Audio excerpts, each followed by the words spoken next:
I'd like to call back to order the Sacramento City Unified School District Board of Education meeting. Item 4.0.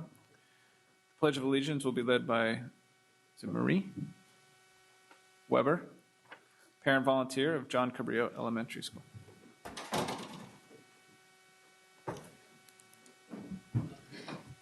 I pledge allegiance to the flag of the United States of America and to the republic for which it stands, one nation, under God, indivisible, with liberty and justice for all.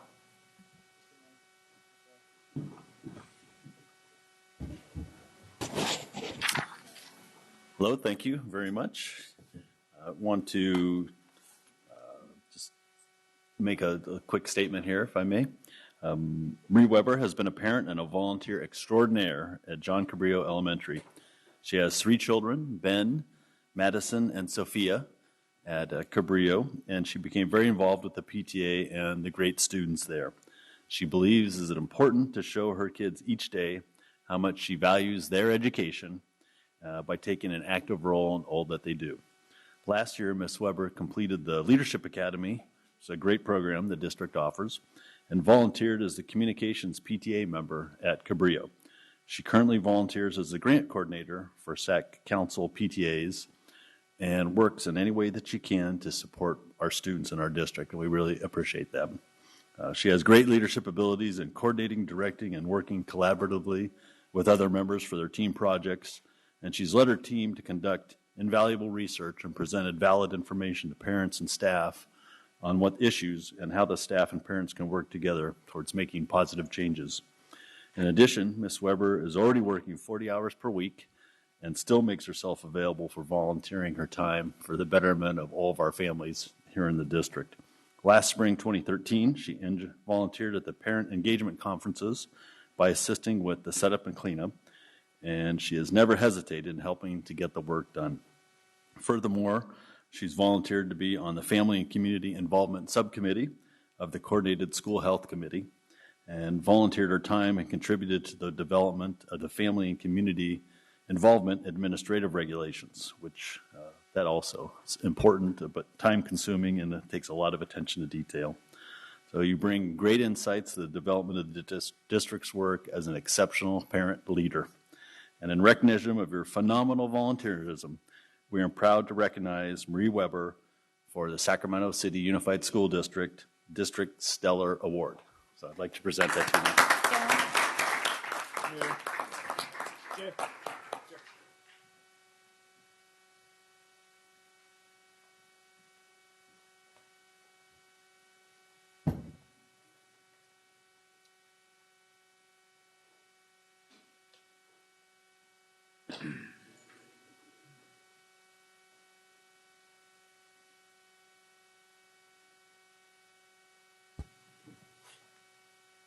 No.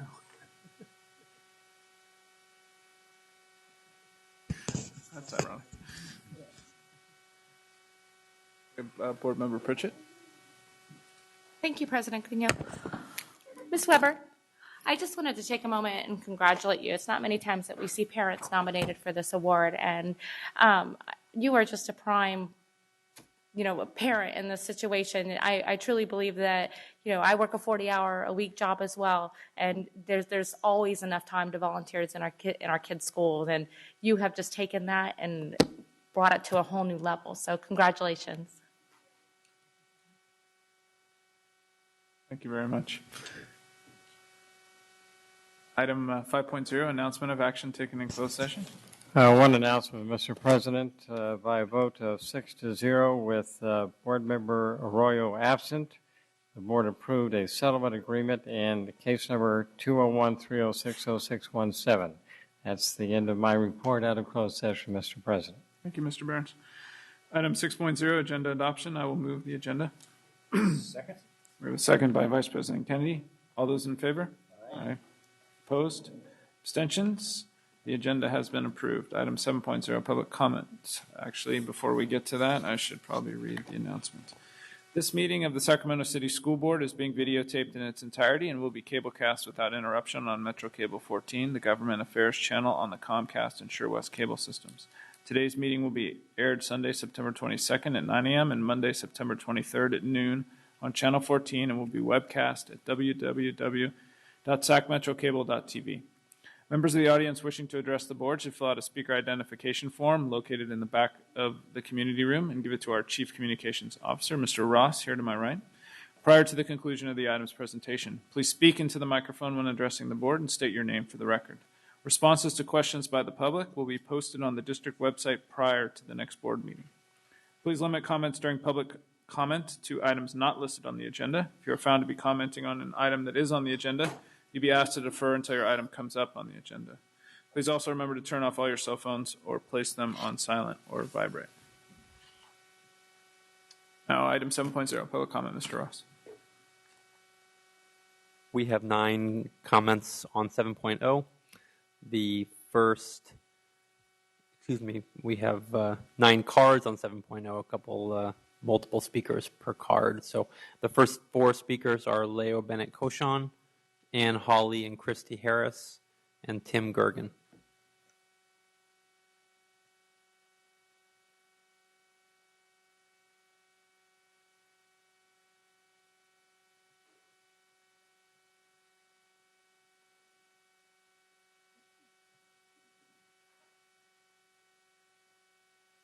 Good evening. My name is Christy Harris. I'm the PTA president at Crocker Riverside Elementary.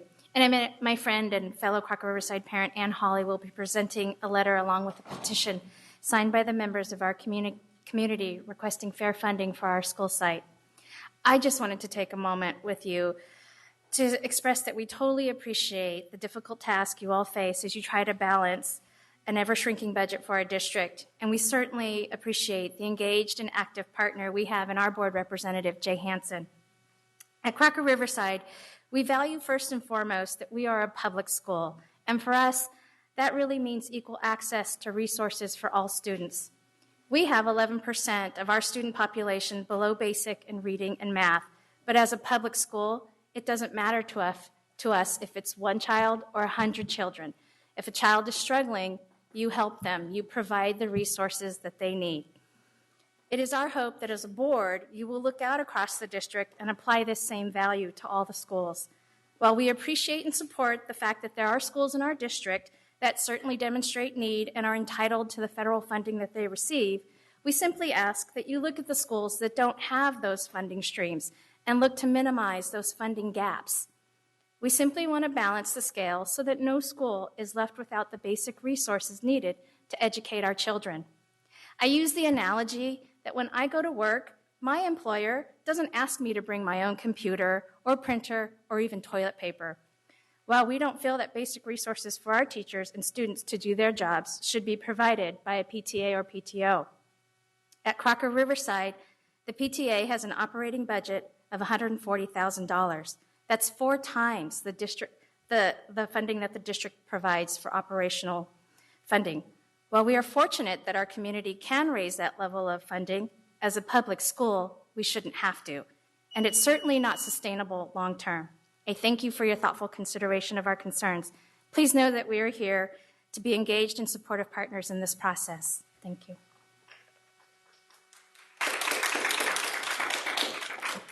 Good evening. My name is Ann Hawley. I'm the Advocacy Committee Chair for Crocker Riverside PTA.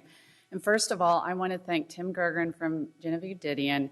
He's here tonight he's the school site council president, and he's here to represent Didion's Save Our School Committee. So we thank him for joining our effort. As most of you know, for the last 2 years, we have submitted letters and we have engaged with district officials about our lack of funding. So here is the problem in the nutshell. Crocker and Didion have no adequate funding stream other than the $51 per student that every school receives in the district. And that is for general supplies. So every school gets that. So while other schools deservedly get Title I money and state impact aid money, Crocker and Didion do not qualify for those pots of money. So each year when you vote to put categorical money back into the general fund, that leaves Crocker, Didion, and other similar schools without a pot of money to be funded from. and that's for just the most basic operational expenses. So tonight we felt that it was important to give voice to the concern and frustration of our parents and school community on this issue. So we are here to submit 442 signatures from Crocker Riverside parents, teachers, grandparents, and neighbors. And it requests the following: that number one, we need funding for our basic operational expenses. Number two, we need funding for identified student needs. And number three, we need a community meeting with our district officials at each of our school sites, Crocker and Didion, to work with us as to how we're going to figure out the shortfall in funding for our school sites. Thank you.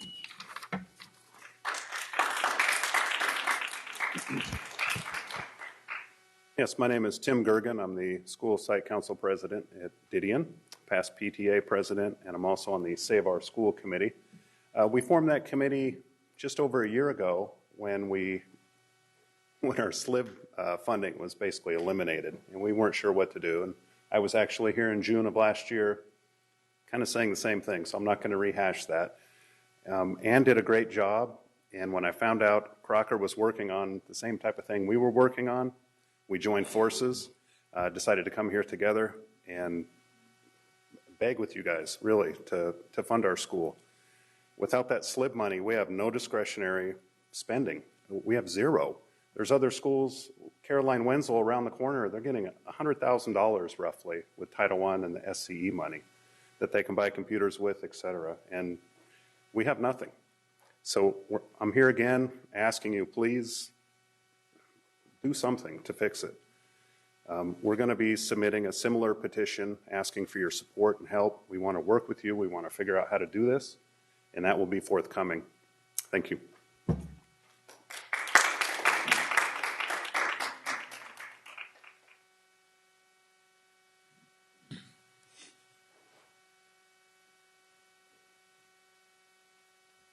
Good evening, Leo Bennett Koshan.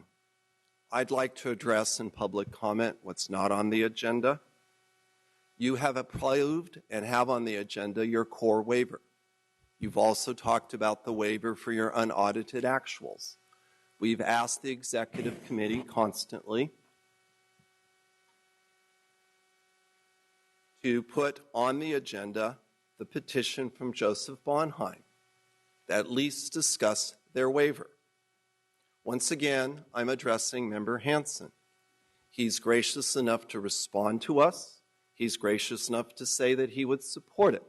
But so far, he hasn't been courageous enough to face down the executive board, which meets in private, contrary to past practice, and determines the agenda for the rest of the board. That's my second request as an agenda, is that you discuss the practices of the executive board. They have stated to me, and I appreciate that, posted on the website, that their interpretation of board policy and the Brown Act, that as a committee of this board, they do not need to have open meeting practices. I disagree with that, but there certainly is no policy that says they have to meet in closed session. In the past, I would go to executive committee meetings. So I would like you to at least have a discussion, if this is the will of the board, that the practice has been changed. And I'm also urging that you have a discussion on a future agenda about the district budget committee. Again, I'm appealing to Member Hansen, who's been asking for data, has been asking for information, and that has not been forthcoming. I view a board that's still 3-3, and I view Member Hansen as holding the fate of this district in his hands, which way he chooses to pivot. Thank you.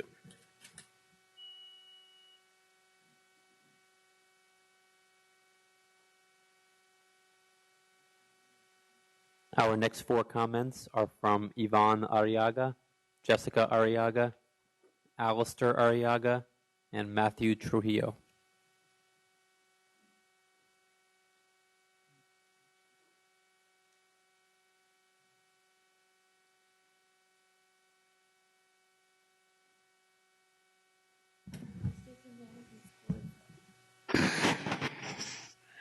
Hi, I'm Alistair Arriaga. I'm from Earl Warren, and I wanted to say these things. When I first helped out the community by making the schools a better place is by picking up the sidewalks to make it better for the people that walk to Woodbine Elementary School. So that's how we got the idea of Plan Be the Change.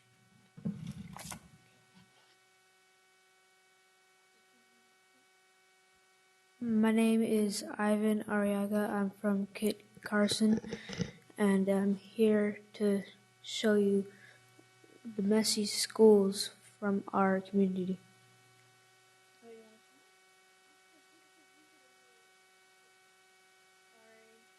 He has some pictures he wants to share with you guys.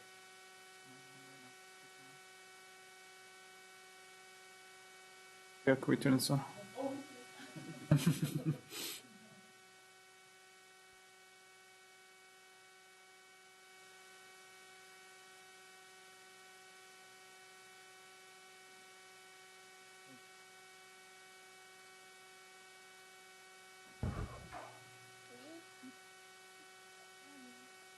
It would be a pleasure if all of you school board members would help clean our schools to make it a safer and cleaner place for our children today.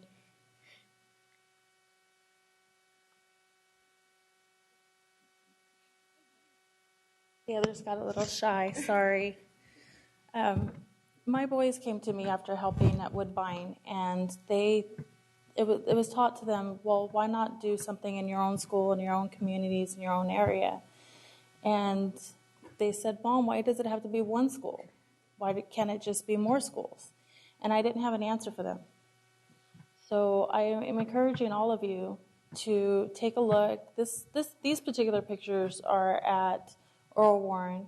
I have pictures of Elder Creek Elementary. I have pictures at Hiram Johnson as well, where they can all do some maintenance. We know that we're on budget restraints and budget resources are limited, but you have a resource. You have parents, you have kids, you have high school students, you have Pritchett, Diana, Patrick. They all came out and helped the communities. It's about rebuilding the communities and putting back a sense of pride. The boys were just so proud of their accomplishments.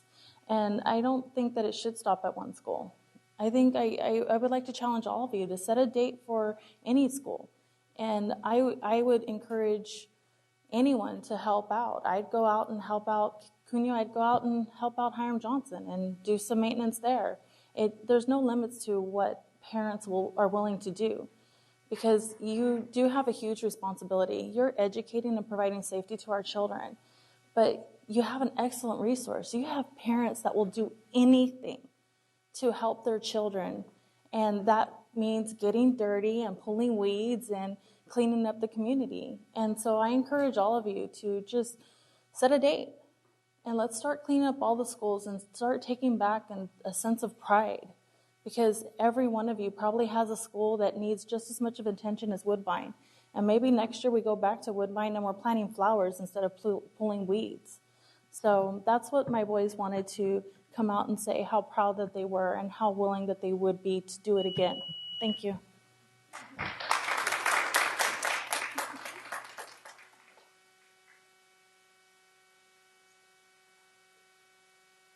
Is that it, Mr. Ross?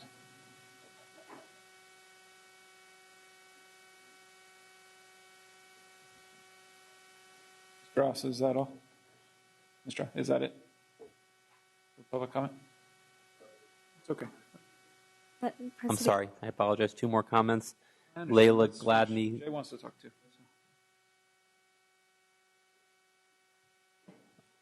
I'm sorry. Should I continue? I'm sorry. Yes, go ahead.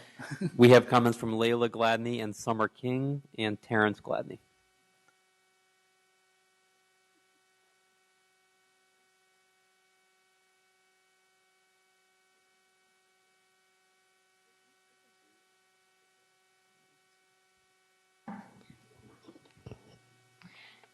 My name is Summer King. And I'm Layla Gladney.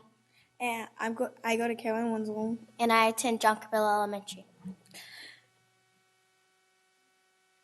We think all children deserve a place to play at their school, but since Caroline Wenzel's playground burnt down, We tried to do something about it. we raised money to We sang for money. sold some stuff, We put on a cartwheel show. put up signs, And we did cheerleading. and we only raised $20, but we hope it helps.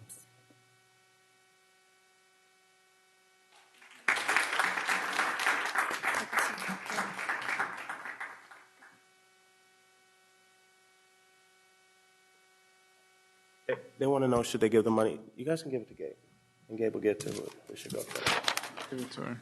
I don't know if you want to do that.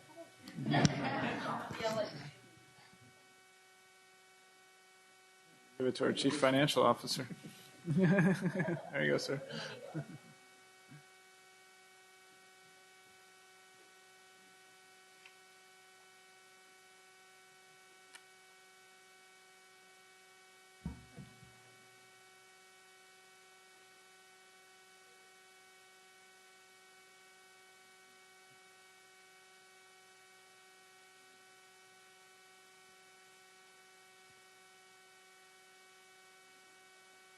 Write him a receipt.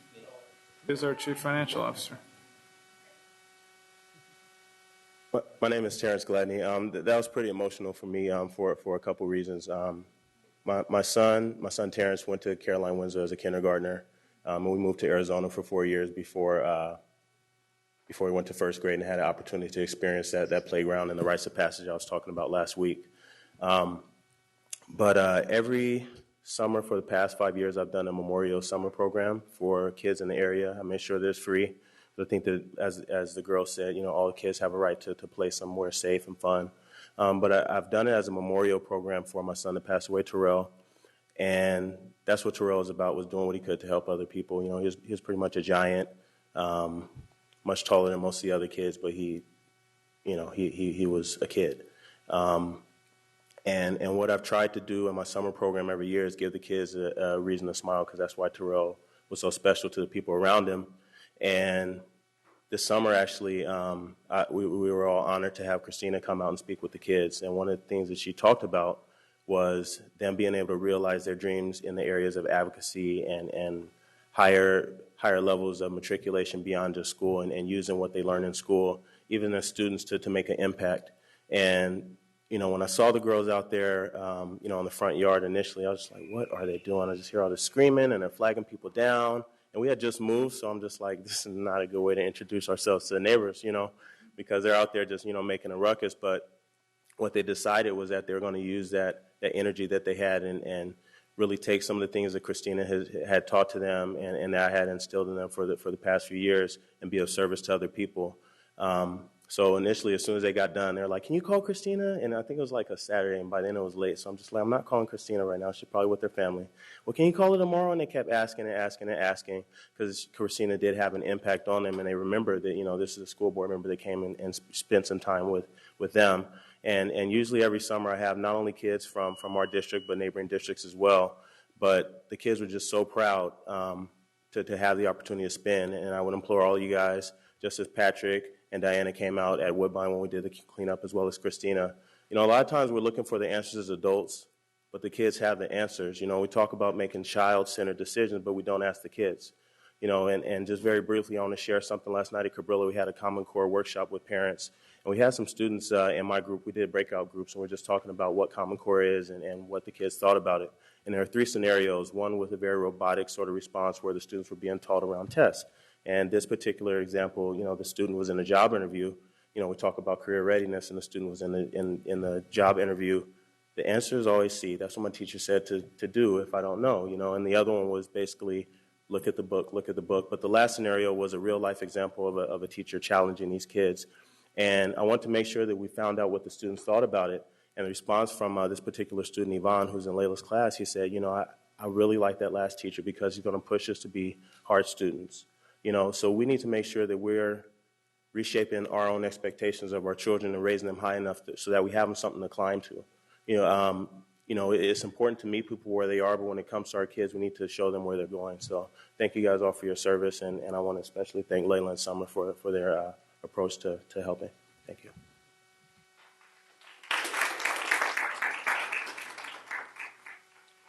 We have Member Hanson. Thank you. I just want to respond to the folks who submitted the petitions. Thank you very much for doing that. I think that's really important for us to know the sense of the community. And I appreciate the thoughtful way that you went into this and getting people to reach a consensus. And I look forward to working with you to address this. And hopefully we can really make an impact on this. And this is a great step in moving in that direction. You've got my commitment to do that. So thank you very much. Member Rodriguez. Thank you, President Cunha. My heart is touched tonight. So, the children coming forward to this board and speaking about being a change, it does take one person, one action to be the change. And, I'd like to call the Arriaga boys and Mr. Andrew Trujillo, and then Summer, the Gladney girls. Get them in here so that we can talk to them for a minute. Also to the parents of Crocker Riverside and Didion, and I think there was one more school, just two. And Save the Schools. And, thank you for coming forward. I think sometimes what's going to happen and be more successful is to come to every meeting and don't give up your quest. Always keep it on our radar because, we leave this board dais and then we have other issues that come before us. And then we're off to the next issue. But always come before us and don't let up on us.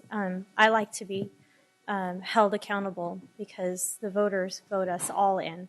And so we need to be cognizant of that. And this is the way you do it. So thank you for coming. To the children here tonight, the Gladney girls, I want to start with you, Summer and Layla. Thank you very much.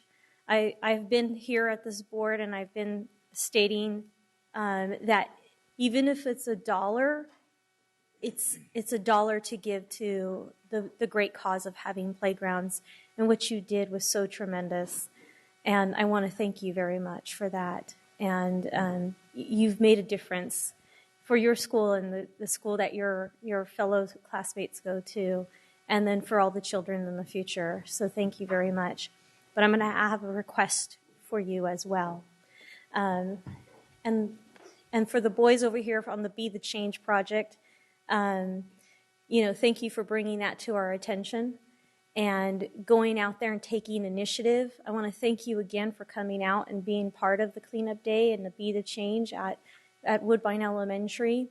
I also am going to have a task for you as well.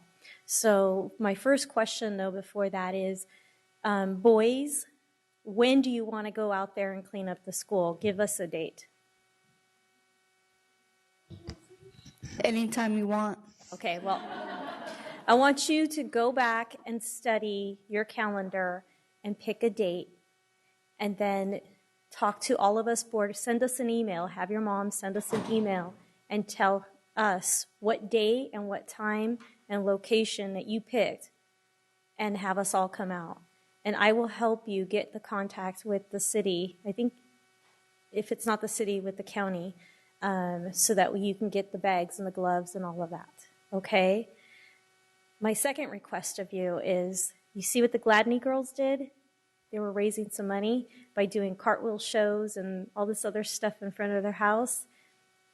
It would mean a lot to me and a lot to the students as well if maybe you guys could all work together on doing something from the kids, and as well for the Gladney girls.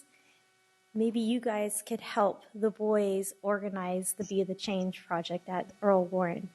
So I think we've got a good, strong team here and a lot of motivated kids. So thank you very much. I'll be looking for that follow-up. Thank you. We have member Pritchett.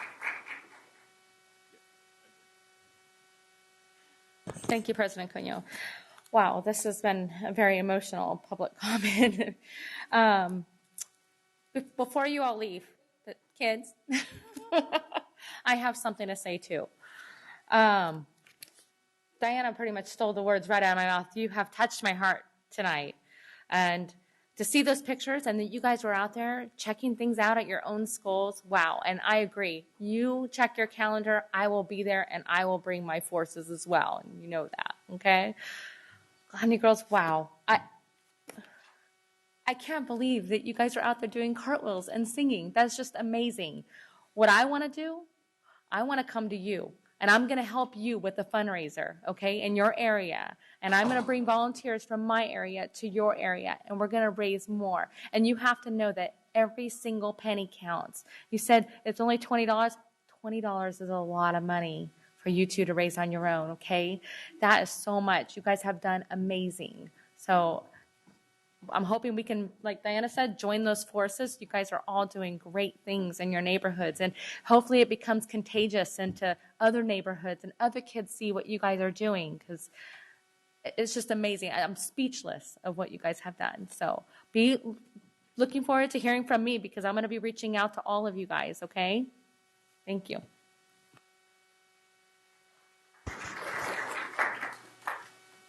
So does that conclude our public comments, Gabe? All right, thank you. Moving on to item 8, consent agenda. Do I have a...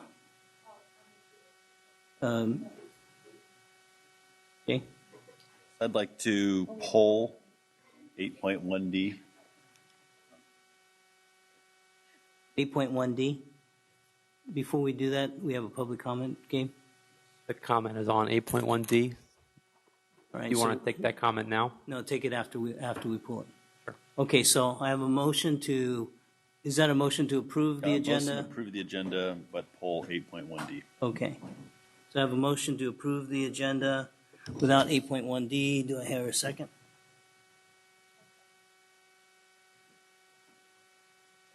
Thank you, Vice President Wu. We had a second by Member Rodriguez. All those in favor? Aye. Opposed? Abstentions? Why don't we do the consent agenda without item 8.1D? All those, motion by Vice President Wu. I will second the rest of the consent agenda. All those in favor? Aye. Opposed? Abstentions? The consent agenda, absent 8.1D, is passed. Now we're on 8.1D. We had a public comment on 8.1D. Thank you. Public comment from Leo Bennett Cochon.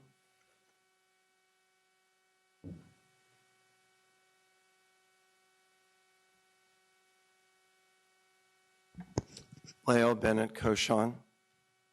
Thank you, Trustee Hansen. I appreciate that the item has been pulled. This is a very important document, and I appreciate that the district staff is bringing it to you earlier than last year. Last year it came to you in October. As we spoke to you last time, the deadline is actually passed, but as I tell my students, any steps in the right decision, right area are to be applauded, and an A for effort is always worthwhile achieving. But we need to work on our grade for content, and I urge you to have a workshop, something in the future, so that you publicly acknowledge the information in this report and publicly acknowledge why we didn't get it in a timely manner. I can't do a full analysis. I used to stay up till midnight and 2 a.m. doing that, but I'm on stricter requirements these days. But a cursory analysis between the estimated actuals, upon which you made several very difficult decisions, and the unaudited shows that the 1,000 certificated are down 5 million from the end of estimated to now. The 2,000s classified are essentially flat. 3,000s, the benefits are also down, essentially 5 million. And I'm sorry to have to say it again and again and again, but the 4,000s have the $10 million every year trending, used to be called the 4390s. I know why it's there.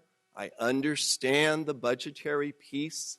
It needs to be fixed at what's called roll-up so that you actually know this number and don't think that you have $20 million being spent on books and supplies and you're in crisis mode when every year at unaudited actuals and then at the actual audit, suddenly there's a $10 million variance to the positive. That positive doesn't fix the certificated that were laid off. It doesn't fix the classified that have come here and bled for you, telling you that 20-year veterans have had their hours cut back and have no benefits. This lack of fiscal accountability and transparency has been growing ever since the District Budget Committee was removed as part of coherent governance. I'm from San Diego.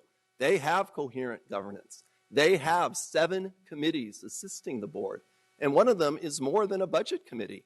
It's a fiscal oversight committee. 2 board members, 3 members of the public, checks and balances for the informal and formal auditing systems. I sincerely urge you to consider bringing back the committees that used to serve this board. They're allowable under coherent governance. Your unaudited actuals aren't coherent. When there's a $10 million variance in the 4,000, another $10 million in the personnel line items, and saving the saddest for last, a $2 million increase in the 5,000s, the furthest from the classroom. You closed 7 schools for what is appropriately said in the media, budget dust in this organization for approximately $1 million savings. And under your watch, as our trustees, the 5,000s went up $2 million. Please hold everybody accountable. Hold all our feet to the fire. Bring back the oversight committee. Give your public access to Escape like we did in the past. That was a great step forward. It was removed by a previous budget director. Bring it back. All the tools are there. We'll rally behind you. Jay, lead the charge, and I will support you for board president at the reorganization meeting. Thank you. We need our public advocates as president. You're our neutral guy. Thank you. To the board comment? We have Member Hanson. Thank you, Mr. Cuneo. The reason I wanted to pull this, besides the comments from a lot of folks on this item, I did receive a lot of email traffic from interested parties, and myself, I believe it is an important document, and I think it would be valuable for me and the folks that are here and the many, many folks who are watching, because the last couple days I've done a lot of back to school nights and always surprised. Lots of people actually are watching, so it's a great opportunity to help inform more people. I'd just like to ask if you can just kind of do a thumbnail 101 and give me some information and about what are the unaudited actuals, and maybe we can look at some things down the line of how to make it more accessible to people so people feel there's more transparency and accountability. And I'm glad that we're putting this online so people can look at it. I'm happy to hear that we beat last year that by a whole month. I think that's tremendous progress, and I think we're moving in the right direction. So I appreciate that, but I wanted to give you a chance to educate me a little bit about what these are because so many people have asked about them. I assume it must be something very important. So I appreciate that. Certainly. Certainly. The unaudited actuals are a report required by the state of California that summarizes the expenditures of the previous fiscal year. And so, I say it's required by the state of California because this is somewhat unique in the United States, that you have a report that goes in before the audit. And so the board will receive formally an audit.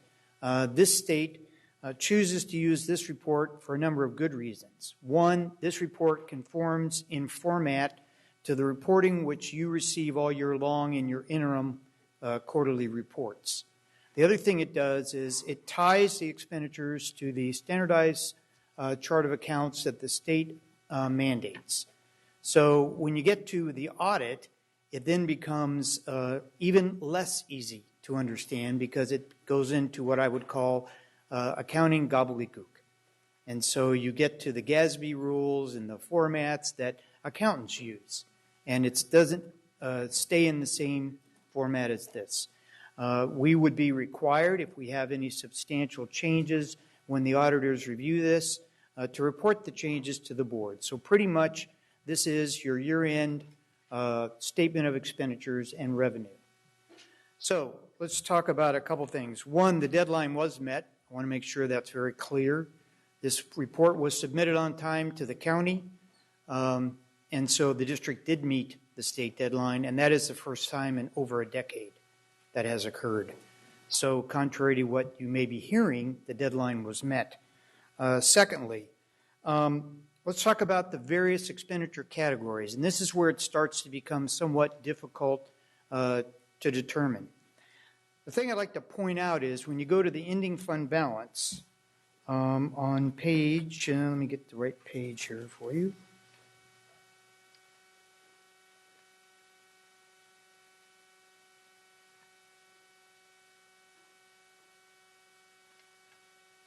The ending fund balance, which is on, it says page 2, it says unaudited actuals, general fund, unrestricted and restricted, expenditures by object. It's about, well, it depends on how your document was printed. You get to page 7 on the right, bottom right. Is that the one you're referring to?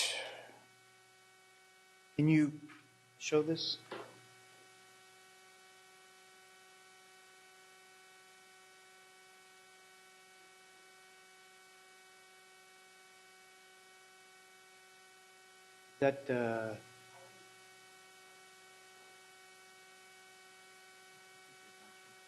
Well, has everyone found that page? The very first column to the left where it says unrestricted.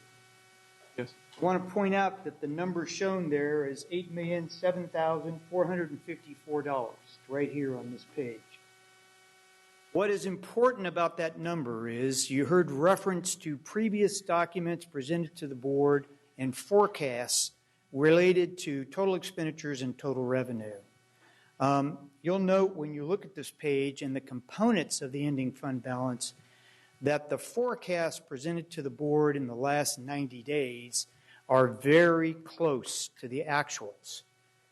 And this is really the summation of what the data is telling you, and that is how accurate were the overall predictions used and presented to the board for you to make important budget decisions. If the ending fund balance were to grow substantially in the unrestricted category, that would mean that we had either underestimated our revenue or overestimated our expenditures and then presented that to you. This is not the case. The case is the ending fund balance is very close, and we're talking within a couple $100,000 on a $400 million budget, well within an acceptable tolerance. So overall, there are categories which make sense and don't make sense. We have repeatedly discussed the difference between restricted and unrestricted. The district is held accountable for having that 2% reserve. That's what that $8 million reflects. And then you have some components of ending fund balance above it. So the restricted funds are just that. They are restricted. And I'm going to refer again to the difference between California and other states. I know I'm in California now, and I know I have to follow California's rules. That does not mean it's easy to explain to the public why these restricted funds sit in the general fund and carry over from year to year. You heard Mr. Castillo mention at the last meeting timing. And it's very important that we realize that some of these funds were received very close to the end of our fiscal year, but in reality, the start of the grant year. And so, because California does not have what's called a designated special purpose grant fund, which is used in most other states, these funds are commingled into the general fund. So you see these large amounts of money in the restricted category. And yes, it doesn't look good. It looks like there's money available. That money may only be spent for purposes designated by the individual or organization or legislative body who provided those funds to the district. So, to answer your question, Mr. Hanson, how can we make this easier to understand? Well, I believe that we're going to start moving that direction. We are posting more detail to the web, and if you look at what we're posting, we're dividing the budget between restricted and unrestricted, discretionary and non-discretionary. When we developed the LCAP, the Local Control Accountability Program, as part of the local control funding formula, we're going to have to add another category called accountable. And probably accountable in two different ways, the supplemental and the concentration grant. We're going to have to be able to show to the public and to the state of California and the county and of course the school board, how are the funds derived under LCFF being used to improve the performance of the kids who actually generated the additional dollars. So all of that plays in here. Now, this unaudited actual has been posted. What will be posted after the close of the end of month on the accounting system will be the escape version of this same document. So our goal to make it more understandable is to start to produce reports which are consistent, coming directly from escape, and putting those on the web. The other problem, and it is a very legitimate criticism, we currently are way behind. True, we met the deadline, just barely. We should have been able to provide you with this data at your first board meeting in September, not at your second, and not provide the information to the county and then provide it to you. We have business processes now which don't allow us to do that easily. We have some software issues. Is the program working? Yes, it's a powerful program, it's working, but it's not working in conjunction with our business processes to allow us to quickly and easily provide this data. Those changes are going to occur over the next few months. We'll be providing the board and the public with different versions of escape reports. We're working with Escape to accomplish this so that they're more understandable and easier to read. The ultimate goal, as we bring online our new student information system, is to tie your expenditures and your revenue on a per student basis to each and every site and each and every department. So you can see, for example, what does it cost to have the budget office? What does it cost to have the accounting office, information systems, per student, per site? And what revenue is everyone generating? That's the ultimate goal. Ultimately, within 24 months, our goal is to have dashboards available to the public that they can click on and drill down into and investigate. But more graphics and then down into the detailed data. So this report tonight is done in the format requested by the state. It's very valid in that it follows the format that you all receive once a quarter. Our goal is to take this format and bring reports which we believe will be more understandable and easier to read, that balance to the penny to these reports. We want to always show you that what we show you in one format balances to the other. And so that's the challenge we put before ourselves, and we're dedicated to making that happen and making it happen in a timely manner.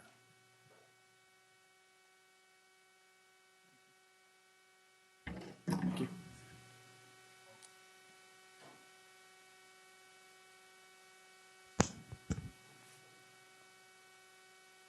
Member Hanson, would you like to move 8.1D?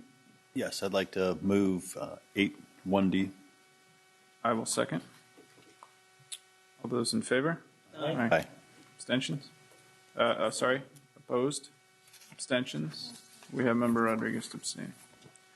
Item 9.0, Board Workshop, Strategic Plan and Other Initiatives. Item 9.1, deadline for refinancing existing certificates of participation. It's an information item, 15-minute presentation by Mr. Ken Forrest.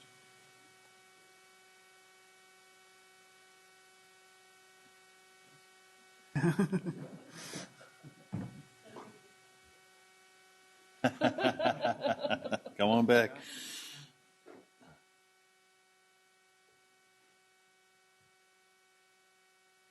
Good evening, Superintendent, members of the board. We bring before you tonight first reading on a very important subject. As many of you know, the district has outstanding what are called certificates of participation, or COPs.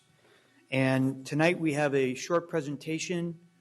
We have Mr. Jeff Small here, and he's going to go through this presentation. Please feel free to stop and ask any questions you have. I can summarize this in that previous boards and administrations committed to refinancing some existing certificates of participation in a variable interest rate and with a provision that come next spring, the rate will jump to 9%. This, of course, is not a good thing. And so we are recommending that without changing the life, without extending this, and now starting to take the tack that we need more of a straight line amortization of this debt, to start paying this debt off in a reasonable amount without that dramatic cliff caused by that 9% increase. At the time, that financing probably made a lot of sense. And there was probably some justification and anticipation that you could pay that off with a bond.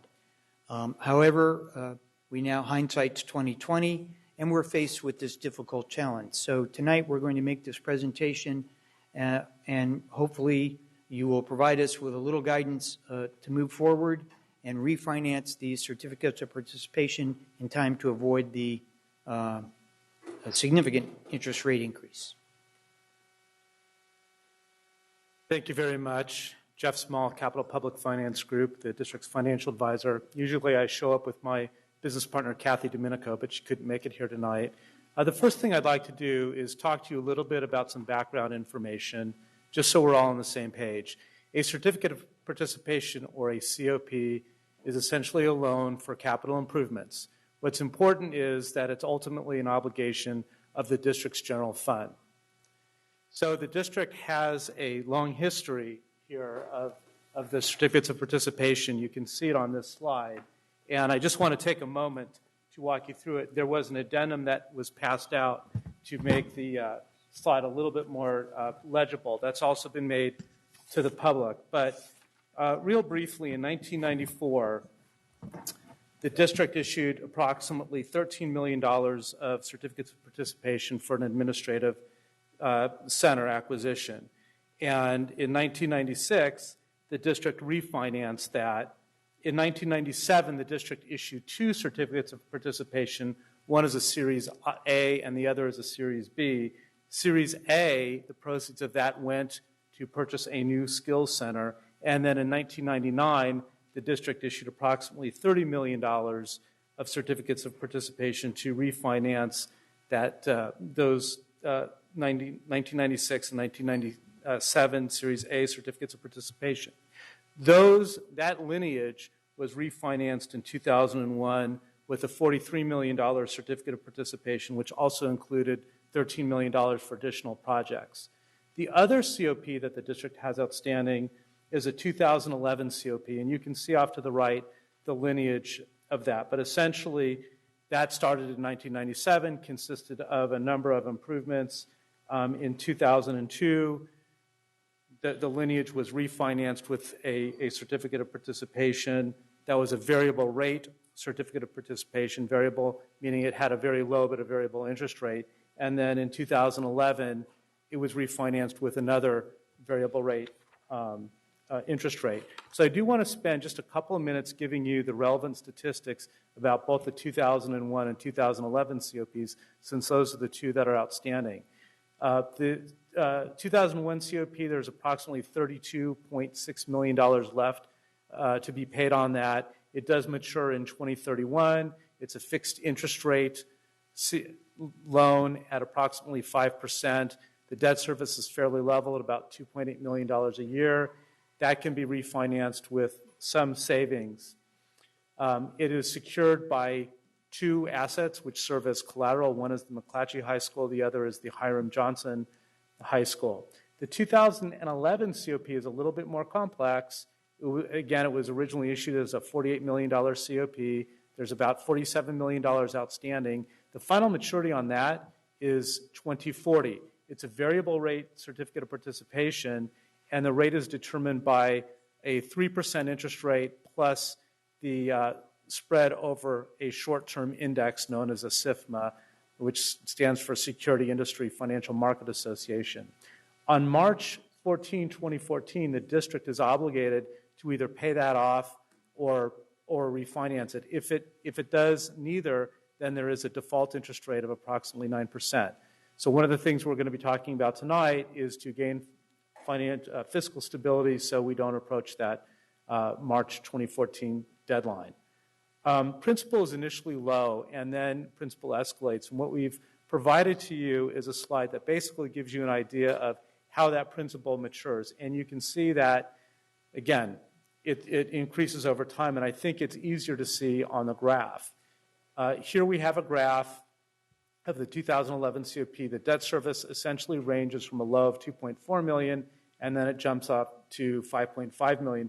The blue area is the principal component. You can see the big escalation that occurs in 2022. The red portion is the interest. Because it's a variable interest rate, we have to make certain assumptions about what that interest will be. And one of the points of fiscal stability is to convert from a variable rate into a fixed low rate interest rate. This slide is here to just demonstrate that the district must do something or else we hit the default rate of 9% interest, and payments would go to $4.5 to $5.7 million a year. And you can see that red category really layers on a big additional interest expense. So what we're trying to do is solve the variable rate interest problem and obtain some financial stability. The 2011 COP is secured by 3 sites that are being used as collateral: John F. Kennedy, Sam Brennan, and the Maddox site. Together, you've got the 2001 COP and the 2011 COP. Here's a graph of it. Basically, with the 2 COPs have an estimated debt service of $5.2 to $6.5 million, but in 2031, the 2001 COP will be paid off, and debt service will drop between $3.8 to $5.5 million. So we've talked about the outstanding debt. What revenue does the district have available to make these debt payments? So there's really 4 sources of revenue. The first 3 are capital revenues: developer fees, redevelopment pass-through revenues, community facility district special taxes. Those are the revenue sources that we'd like to use first to pay down debt service to limit the impact that the COP payment has on the district's general fund. So you see here, this slide basically shows the latest history of the developer fee collections. The developer fees were $4.5 million. They've dropped over the years. They've been under $1 million for the last 6 years, and that's just because we've had a halting in development. We're still under that $1 million number. Developer fees can be used to make COP payments as long as there's a connection between the COP and they're somehow benefiting new development. However, the developer fees are an uncertain revenue source, so it's always good to have a backup plan in case those developer fee revenues dry up. The district does get redevelopment pass-through revenues. A lot of folks wouldn't think of that because redevelopment agencies have been resolved. However, the district does receive redevelopment money from 3 different former redevelopment agencies comprising 12 different project areas. The revenue for 13-14 is approximately $700,000 a year. The district will receive that money as long as the project area is in existence or until the RDA bonds that have been issued are repaid. So what we have here is a chart showing the estimated redevelopment monies And you can see on this chart, you see the former redevelopment agencies, the 3 agencies, the 12 project areas, the year that the project areas were formed, the year they terminate, and the revenue of approximately $719,000 a year that can be used for COP payment. Now, in addition to this ongoing redevelopment revenue, the district does have some redevelopment fund balances that it can consider allocating towards COP debt repayment. There was approximately $5 million allocated to the Green Schools project, which is a great project. It actually is being accounted for in the bond that was recently just passed, so the district would have the option of essentially using bond money to fund green projects and then taking that $5 million and reallocating it to COP payment, either to pay down the COPs or to put it in a reserve. That's something that we'd like to come back to here later on in the presentation. The other revenue source that is available are the community facility district's revenues. The district has 2 community facility districts, or CFDs. The first one was formed in 1987. There was a typo here in the presentation. It says 97, but that really is 1987. That is for the project area. That was formed very specifically to fund certain schools. The CFD number 2 was formed in 1992 for areas throughout the district, and the language is a little bit more liberal in terms of use of those special taxes. The CFD obtains funds through levying a tax on single-family units of $110 per year for CFD number 1, $67 for multifamily units. The CFD revenue is obtained from the time a building permit is pulled. So if you pull a building permit in year 2000, in year 2025, that's the final year that the district would collect a special tax from that property. The district did issue approximately $7.9 million of CFD bonds in 1996, and it made the final and last payment this past September.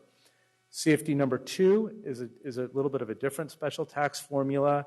It's essentially 80 cents per square foot on residential home, 46 cents on commercial industrial home, and it lasts for 30 years. One of the reasons why I'm commenting on the term of that special tax is because over time, the district will lose some of that special tax revenue as particular parcels have already been taxed for either 25 or 30 years. But right now, you can see on I guess my page 24, and you have to excuse me, I don't have my glasses on, but the 2 CFDs are approximately generating $2.1 million in special tax revenues each year. And so, again, those will begin to decline as parcels come off the tax roll. The district has been able to accumulate some CFD balances of approximately $9 million to match state modernization projects. We are currently working with different district staff to see if the Measure I bonds, if there is bond money left over from Measure I modernization projects, that actually could be used to reimburse the CFD, or not reimburse, but reallocate that to the CFD number 2 and use the reallocated funds to pay down the principal balance of the CFDs. Again, the whole idea being that the more opportunity there is to use ongoing revenues or fund balances to pay down the COPs, the less of an impact it has on the general fund. So I'm on slide 26, and for 2013-14, the district's debt payment is approximately $5 million. Of the capital revenues that I just described, the developer fees, the CFD special taxes and redevelopment monies, that's approximately $3.6 million. Leaves about at $1.4 million for the general fund to pay that. And the good news is that money has been budgeted for. So this is a good time just to catch up on where we're at. We've spent some time talking about the district's outstanding COPs. We talked about how the 2011 COP, the debt service starts to escalate, and it's a variable rate. So we'd like to address that problem. We've talked about some of the capital revenue that can be available to the district to help pay down that debt, to help the district get to achieve fiscal stability. And we want to move forward with a plan to address the two outstanding COPs. So what is the plan?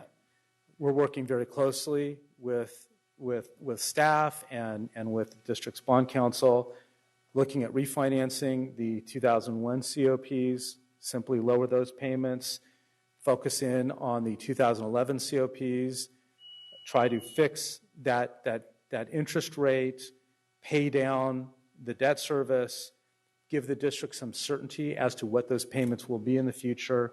And the punchline here is really to get your input and direction as to how to handle some of these capital reserves, both the fund balances that I mentioned, the $5 million that if it is available and eligible to be used to pay down those COPs, we'd like to consider doing that with both the $5 million for the redevelopment fund balance and the $9 million from CFD number 2, and also get some direction on the capital revenues that the district does obtain on an ongoing basis, and see if we can't use those as a repayment source to repay the COPs.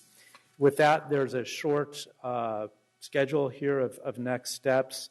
Really, based on what we hear tonight, we're going to go back. We're going to work on the plan, which we have been working on. We're going to present that to you as an information item, and if that's acceptable, then we would return at the meeting in November to have you approve the refinancing and restructuring of both the 2001 and 2011 certificates of participation.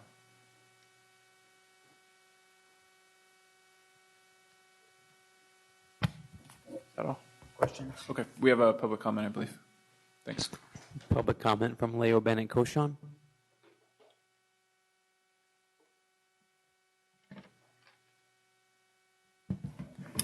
Leo Bennett Koshan. This was a great presentation. It concerns money. You need to take this presentation and use it to the other concerns the community is presenting. I need to apologize to Mr. Ken Forrest for not noticing that the unauditeds were done September 15th. But the Ed Code states, on or before September 15th, the governing board shall approve. So I'm sorry, you didn't meet the Ed Code deadline. I'm glad that we've improved from October last year, and I urge you, as a teacher, acknowledge the mistake. There's no, shame in a mistake. You acknowledge it. You tell your board how you're going to improve it. I applaud that it's so much better than last year, but still, the letter of the Ed Code says you shall approve because you're responsible to the public, just as you are to cops. And it would be nice if you would promote those of us here on the public to being your cops on a district budget committee. Thank you.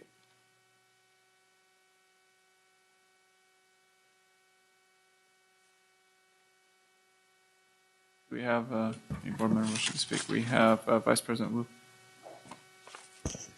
I like the idea of getting out of variable interest rate, and especially if it's looking to jump to 9% in the spring. What do you,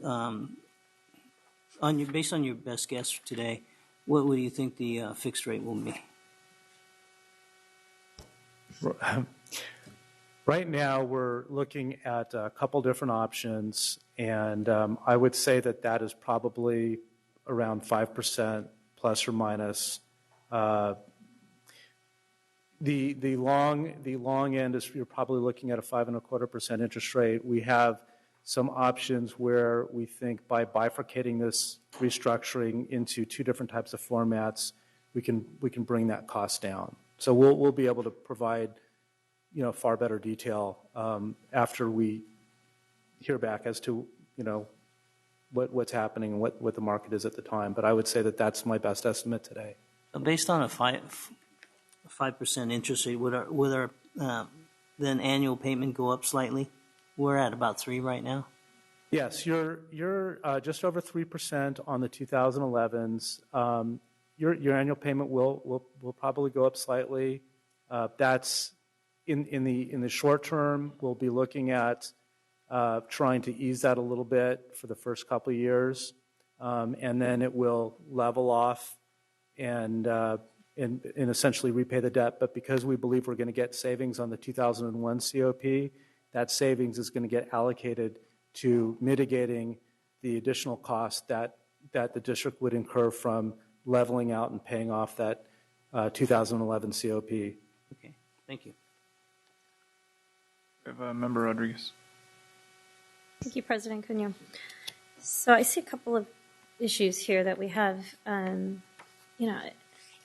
Mr. Forrest, in all fairness to you, I've asked this question before and got a different answer. And it wasn't you who provided me the answer. So I've asked, are we going to use any general fund dollars to pay for our bonds? The answer was no. It comes from tax. But yet in here it says that we are still short, that we would still have to finance a payment of somewhere around, if I recall correctly, what's in the presentation, 1.5 million. So indeed, we are using general fund dollars to pay for bonds. Actually, these are not considered bonds because no voter approval is required to issue these. So whoever answered your question was technically correct, but may not have answered with the intent. Okay. But didn't we lend some money out for a project or something? Is that what this is saying? Well, you built this building with these. So we went out without voter approval, got this, built this building, and then we're paying for it with an uncertain revenue source then. That's correct. But if you remember the chart, at the time, the redevelopment fees were quite high, $4+ million. And so at the time, people were not predicting that those development fees would drop so dramatically. So yes, the general fund ultimately is obligated to pay these certificates of participation. But I believe at the time there was probably a discussion about we're going to tie these to these development fees. They were forecasting obviously a different revenue stream at that time. There was also, I believe, discussion about tying that into a bond and paying these off with the proceeds from the passage and sale of a bond, which would have eliminated the obligation to the general fund. That was obviously not done. We have budgeted and have paid out of the general fund a portion each year. Part of this recommendation is if the board gives us direction, we would take some of the savings that Mr. Small indicated and buy down some of the principal, so that reduces the payment. But in addition to that, we'd like to have a board recommendation to dedicate some of these redevelopment fees, those three capital sources that were presented in the presentation, so that we're removing as much burden on the general fund as possible. By doing that, the other thing that will cause is allow us to build perhaps a small reserve. So if the projections, and that's what they are, if the projections do not come in as rosy as we might forecast, and we're trying to be very conservative, then there's a cushion. This will go a long way to helping us sell these and sell them at a more favorable rate. If we can show the market that we're being financially prudent by having a reserve and showing these dedicated revenue sources, when we go to the market, we're going to be better served by the people trying to sell our commercial paper. Well, this is not commercial paper, sorry.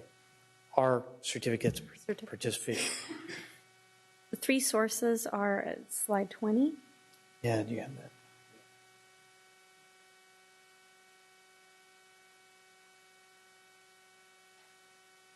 Yes, ma'am. 20. Yet the numbering's not the same. Not the one on here. But you have the developer fees, the redevelopment pass-through revenues, and the community facility districts. Those are the three capital sources, and ultimately the general fund is responsible. I'm looking at the slide titled Estimated 13-14 Redevelopment Revenues.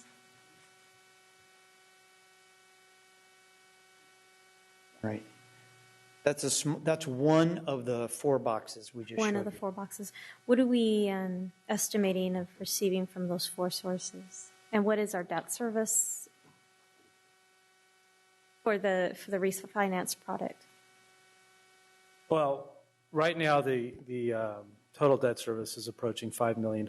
So there's the existing debt service is about $2.8 million on the 2001 COPs. We think that that'll decrease by approximately $300,000. And then we're anticipating that the annual debt service on the 2011 COPs will be about $3.5 million beginning in around 2017. We'll get a little bit of, we're going to structure it so we get a little bit of a reprieve to get our head start so we can save up a little bit of money. What we did do, which we failed to mention in the presentation, so I apologize, we have run some refinancing scenarios by the county office. And we've showed them that we're not pushing the debt out further, that it is a straight line amortization with the exception of the first couple years, because as we've shown the board under LCFF, we anticipate we still have one more tough year next year, but we anticipate the general fund starting to recover the second year out. So in our discussions with the county, when we presented the refinancing scenarios, we asked for permission to be pushed just a little bit those first 2 years to allow the general fund to recover so that the impact of any additional general fund obligation will not be as dramatic. And then it is almost level from that point forward. I don't know about other board members, but I would have appreciated seeing that in the presentation. We held off on that. You'll get a first reading on October 17th, which will present scenarios which we can then tie to the market and be more accurate in the presentation.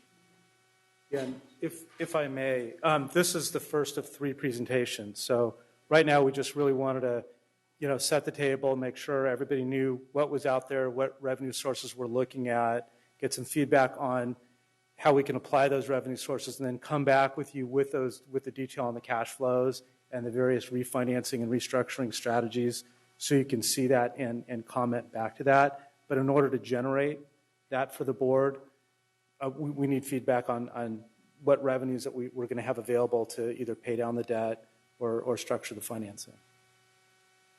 I think seeing a document like the one that Mr. Forrest just explained would help our board because we don't know how much, what our target is unless we see that document because otherwise we're kind of budgeting in the dark without a target and hoping to hit the target. But the other thing is with revenues uncertain, what is our plan B? What is our backup? Besides having and establishing a reserve, what if we can't establish the reserve? What about if there's like another financial crisis that's ahead of us that we don't know that is going to hit us in 2 years from now? What is the plan for that? Well, unfortunately, the plan falls to the general fund. If those 3 capital sources are not applied to this debt payoff, then that occurs sooner. If we can apply those 3 capital sources, should those capital sources start to retreat or become smaller, the debt still falls to the general fund.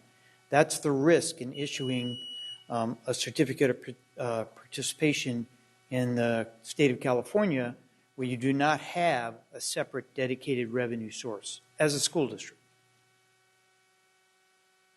Okay, thank you.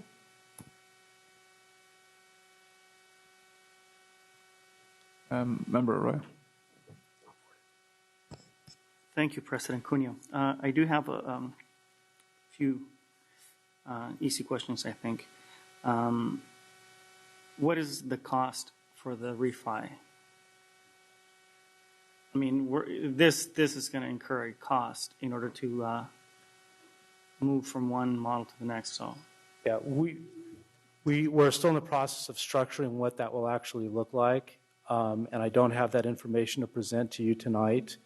Partly because we're talking about bifurcating this into the shorter term of the financing into a direct placement where we're going to be able to eliminate a lot of costs of underwriting the certificates of participation and insuring them and creating a district-funded reserve for that aspect of it.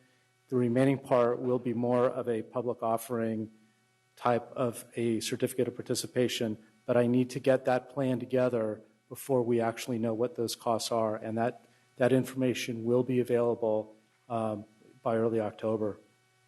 Okay. Before we come back to you on October 17th. And then if you can, I think you probably covered it, and I'm not just quite sure.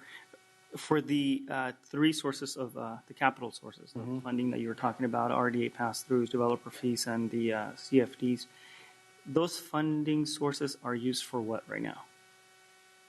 So if that's the funding that we're planning to use to cover the expense, what are they used for right now? Well, a combination of things, sir.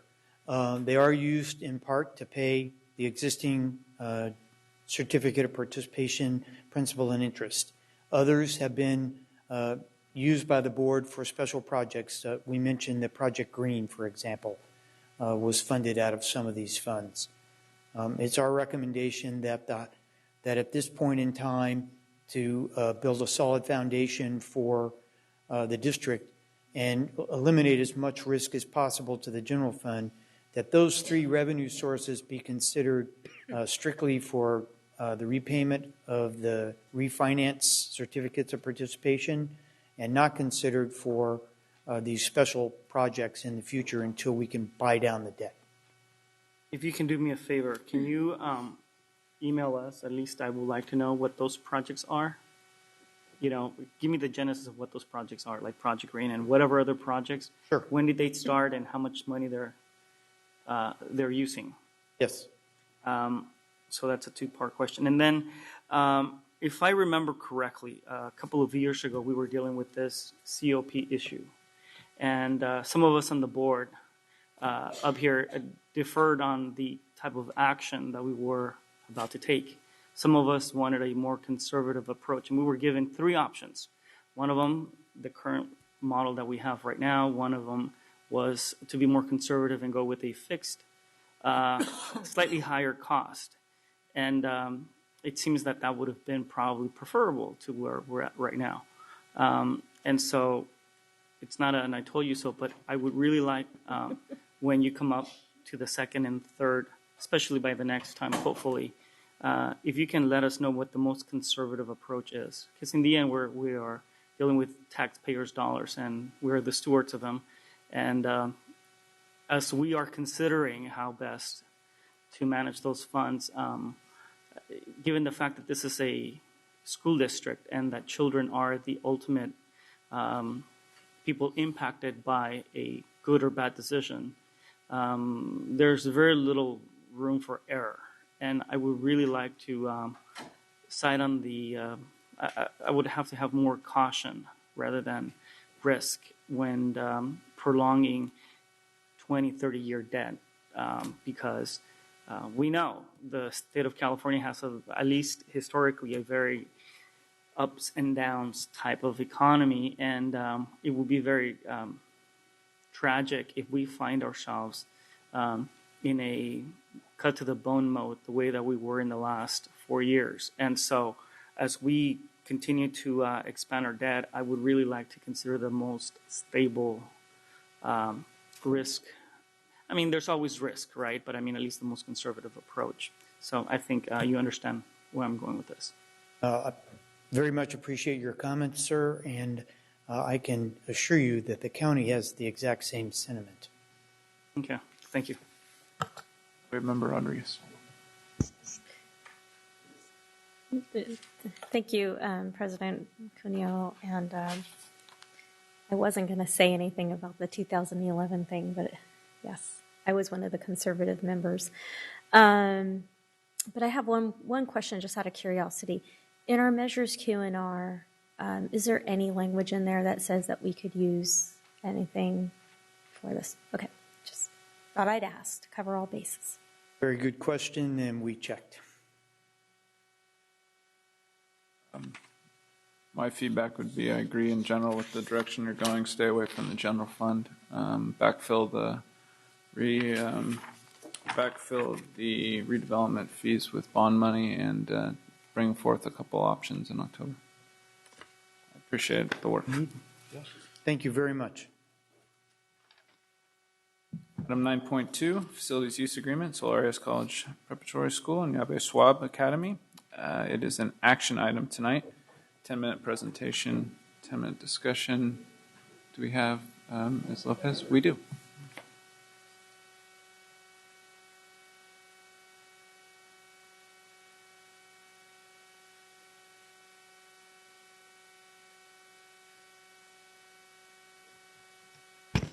Good evening, everyone. My name is Jennifer Lopez, and I'm here to present on the facility use agreements for Yabe Shua and Solaris. So last week, you heard the presentation and were able to see the facility use agreement during discussion. And tonight, we're going to be, the board will be voting on whether to go ahead and move forward with these facility use agreements. So as Prop 39 requires, there's a written agreement that has to be, that's required for Prop 39 regarding the allocation of facilities. So the district needs to be able to provide space to these charter schools that is sufficient to accommodate all of the charters and district students in conditions that are reasonably equivalent to those in our public schools here in the district. As I mentioned, the proposed FUAs were reviewed and discussed at the September 12th, so last Thursday, board meeting. I just want to go ahead and revisit here, timeline-wise. We went ahead and approved Yabe Shua in 2010. They had their facility use agreement. They had an amendment in 2012. They are not asking for further facilities. They actually will be provided the same amount of space that they currently have. And their charter actually expires in 2015. So we're just asking for the facility use agreement to be concurrent to their charter. Just revisiting again from last week, in green is what we currently have provided for Yabe Shua. The blue is what we are currently using for our in-district programs. So we have child development and parent participation in the portables there. Here, Yabe Shua is currently in the former Lisbon site. As I mentioned before, their charter petition expires on June 30th of 2015. They have a projected ADA of 300.3 students. They're going to be using about 43,767 square feet with the facility use fees of $91,910. The pro rata share is estimated at $2.10 per square foot. SAC Prep, as you recall, we approved their charter last fall, and we are providing this facility use agreement for 5 years. So it would be till 2018. In the green is what SAC Prep has. The blue is what we currently have in our district, with one special ed classroom and one child development program. And the yellow is the 4 portables that SAC Prep is asking in terms of they've increased in enrollment every year. Their expiration date for their charter is June 30th of 2018, and this facility use agreement would be for those 5 years, which would run concurrent to their charter. Their total charter square footage would be 38,931 square footage. So I'm in total for these 2 independent charters. There's the revenue that's coming to the district for their facility use fees is $173,000. So our staff recommendation is to go ahead and approve these facility use agreements for SAC Prep and for Yabe Shua. I know there was, before I allow for questions, I know that there was a question last week, and please forgive me for not being here. But the question was in terms of a window at SAC Prep and the portables. We went out there a couple different occasions with the district to kind of take a look at the portable space that we were providing for SAC Prep. There were a couple issues that we went ahead and placed work orders and took care of prior to the school year starting. If you have any additional questions, I'm definitely here to answer any of them. Thank you. Do we have any public comment, Mr. Ross? Thank you. Member Hanson. Move approval. We have board comment first. We have Member Rodriguez.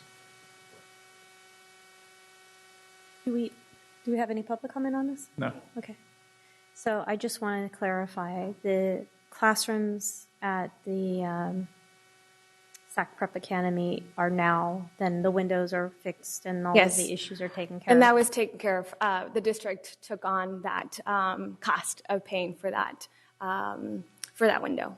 Okay, just wanted to clarify before I Yeah. vote. Thank you. Absolutely. Okay, so we have a motion on the floor by Member Hanson, a second by Vice President Wu to approve both facility use agreements for Saul Arias College Preparatory School and Yahweh Schwab Academy. All those in favor? Aye. Opposed? Abstentions? The facilities use agreements have been passed. Item 9.3, measures Q and R bond allocation. It's an information item. Ms. Kathy Allen presenting. It's a 20-minute presentation with a 30-minute discussion.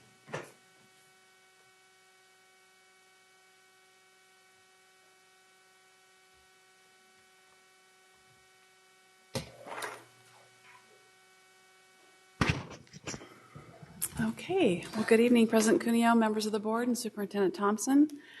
Oh, boy, that was a faux pas, wasn't it? Wow. I think that's programmed. I'm so sorry. I'm so sorry, Superintendent Raymond. That's okay, Ms. Truitt. Okay, I'll give you that one. I'm very pleased to bring to you tonight our plan for allocating measures Q and R bond dollars for the foreseeable future. Joining me tonight is Terry Kritzepis, who will talk a bit about how the technology program fits into the plan. Mr. Jim Dobson, who is available to answer questions about particular projects, and Barry Evepak, who will share a few comments about some of our major renovation projects allocated in the bond program. So we'll spend just a few moments on an overview of the master plan and the two bonds, look at the major categories that were identified in the bond language, and talk a bit about the first year's allocation and the work that's been done. And then we will also take a look at our anticipated bond sales over through 2019. And then we'll dive into our proposed projects and schedules, and then we'll wrap it up with next steps. Again, very briefly, in June of 2012, we adopted a Sustainable Facilities Master Plan, which identified $2 billion in need. This chart or slide here shows a summary of the entire district and the $2 billion. The major categories used in the development of the master plan are the same categories utilized by the Collaborative for High Performance Schools, or CHIPS, and so every school was evaluated utilizing these criteria, and the plan itself was presented based on the same criteria. So in November of 2012, we were very fortunate to pass two bonds, Q and R, Q for $346 million and R for $68 million. The Measure Q primarily focuses on our core academics. The categories that you will see tonight fall into these major groupings before you: the renovation, repair, and upgrades, some technology improvements, some fire and irrigation improvements, resource and conservation, and then a category that will be in both bonds called ongoing funds and operations, which includes project contingencies, program reserves, and the ongoing cost of running a bond program. And then categories in Measure R focus primarily on health and safety, with the two main categories being athletics and health and nutrition. And this is where we will mainly be seeing our new central kitchen. So earlier this summer, we sold $43 million in Measure Q dollars. These funds went towards the projects or components that are listed here, mainly the modernization of 12 sites, program enhancements at Alice Murney and John Morris. We have quick strike projects at all school sites, some of which are still in progress. Major renovation projects composed primarily of roof replacements, We have some technology upgrades that will be discussed later by Terry, several Project Green activities, and then the ongoing bond costs. We also sold $27 million in Measure R dollars. We are currently in various design stages on the projects listed here. So one thing I'll point out on this slide is that we anticipate a reimbursement from the state under the Emergency Repair Program, or ERP as we call it, for the roughly $3.3 million in renovations to the gym floor and bleachers at Hiram Johnson. We don't know when. Obviously the state doesn't have that kind of money right now, but when they do sell bonds, then we keep moving up on the list, so we keep it on the books. So this chart provides a visual which basically shows what the original allocation of the Measure Q $43 million were earlier this summer. I want to show it visually because the next slide represents more closely our actual expenditures are in these categories, and it really, I just want to demonstrate how things can change in a very short period of time. You'll notice a category on this slide called School Site Building Replacement that represented about 26% of the identified funds. It was about $10 million. When we were allocating the original 43, we ended up with about $10 million of unidentified projects that we figured we'd be spending money on in 2 years. So fast forward a couple of months, and this is where we sit today. So that school site replacement fund is gone. You'll see that technology's allocation has increased substantially. This is primarily due to SBAC testing requirements, which Terry will discuss in a few minutes.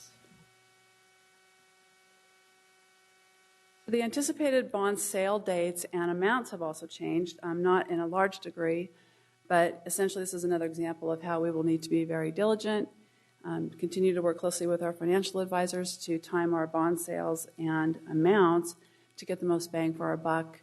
Also be flexible with our project schedules. These numbers will continue to be refined as we get closer to each sale. And this is one reason why you will see reserves and contingencies allocated in each bond cycle. So this is the summary project cost matrix for CK McClatchy. We're just going to use this one as an example for the evening. So the 6 CHIPS categories, again, are shown in the middle of the page in the colors. The 3 cost categories for each of those CHIPS categories are listed for code, life, safety, and access. Next to that is maintenance and operations, and then high performance, and then the high performance transformation, and then the total is represented in the 4th column as sustainable category total.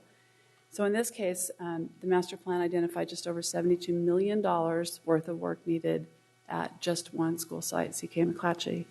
So what is important to take from this slide is the understanding that each of these columns builds on the other. So for example, we cannot accomplish the items in the high performance transformation until we complete the items in the maintenance and operations slide or category column. We cannot complete those until we tackle the code items that are listed in the first column. So while it might be nice to concentrate solely on high performance transformation projects, the reality is we really have to incorporate the bulk of the items in the first 2 categories either first or as part of one larger project. Again, it's due to the availability and timing of funds and the $338 million that we identified for these 9 particular sites. Obviously, we won't be able to accomplish that. In this case, over $72 million. What this means also is that as projects are identified at each site, it is highly unlikely that we would touch the entire site. So in the $3.1 million that's indicated here for code and life safety and access, we wouldn't have to do all that work because we may only be touching a quarter of the campus or a third of the campus just due to the limitations of the overall funding source. So that'll kind of free up some money, I think, as we go along, and we'll be able to put that towards some other projects. And this document, we have a document like this for every single site in the district, and you can find that on the web. So this chart totals the identified need of the 9 sites that we're focusing on. As you can see, the overall need for 100% of the improvements is about $338 million. Now we're going to jump into some spreadsheets for projects and schedules for each 2-year cycle of bond sales through 2020. So first, I'll point out, really, this is a working document. That's in bright red there because things do tend to change. Changes are made frequently over the year for a variety of reasons. The yellow highlights that you see here will always indicate measure Q, and then R will be blue, as you'll see on the next slide. So this page shows really what we've been working primarily on over the summer. We've already talked about the projects, but this sheet again summarizes the category allocations that were shared earlier. Again, academic, technology, fire and irrigation, resource and conservation, and then the ongoing cost of running the bond program itself. The program enhancement category that you see under the core academic area is for projects that may come up from year to year, such as additional classrooms needed on sites or alterations to other campuses or maybe some grade reconfigurations. So we need to be able to have some funding set aside for those types of projects. Measure R, again, is in blue.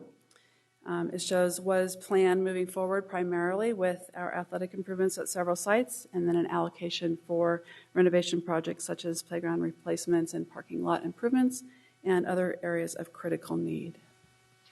So that represents the $27 million that we sold in earlier this summer for Measure R. So moving forward to the next anticipated bond sale, which is in 2015-16, what we've done is we've grayed out the column for 2013, hopefully to focus a little bit more on the 2015-16 column. At the bottom, you'll see a bond sale of $75 million. Moving up, we show an allocation for ongoing operations of roughly $11 million. We've allocated $2 million for Project Green, $7.5 million for fire and irrigation improvements, $2.2 million for additional technology, the program enhancement allocation of $3 million, and then roughly $40 million allocation for the first phase of our core academic projects. So on the left, you see the list of the 9 sites that have been identified by the board earlier.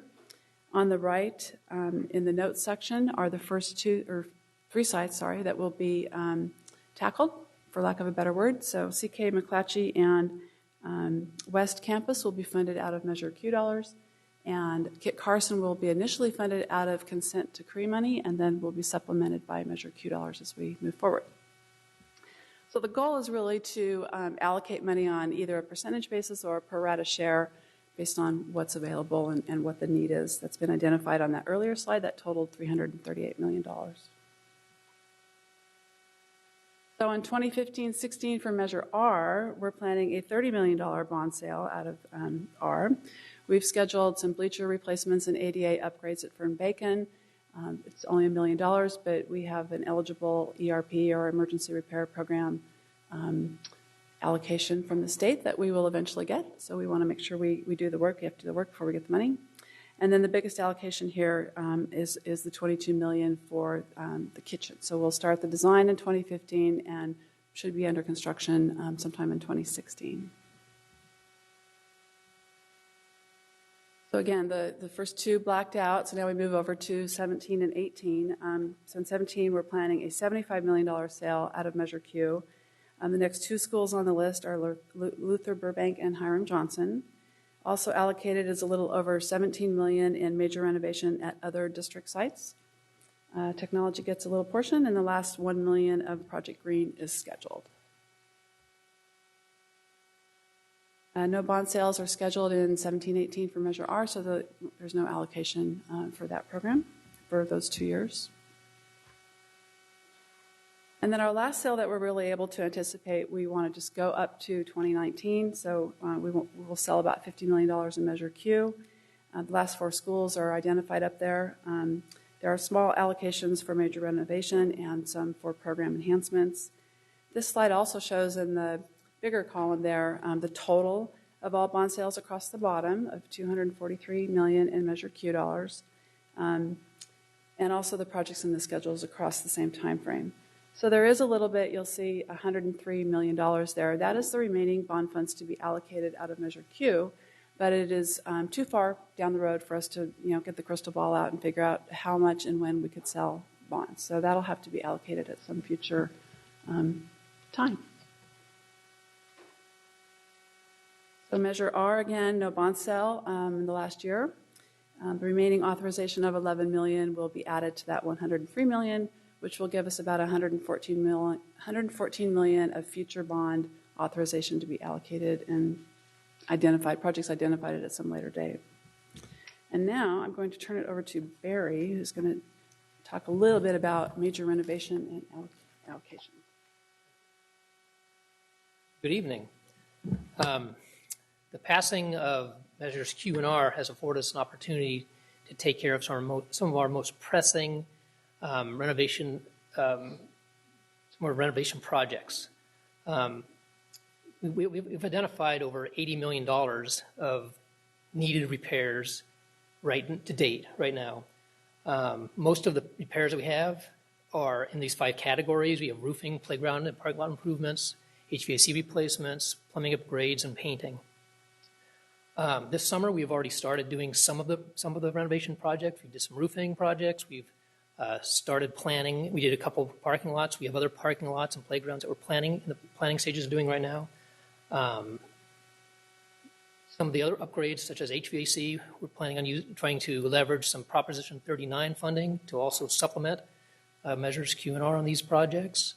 As you know, some of our plumbing, restrooms either need some replacement or upgrades.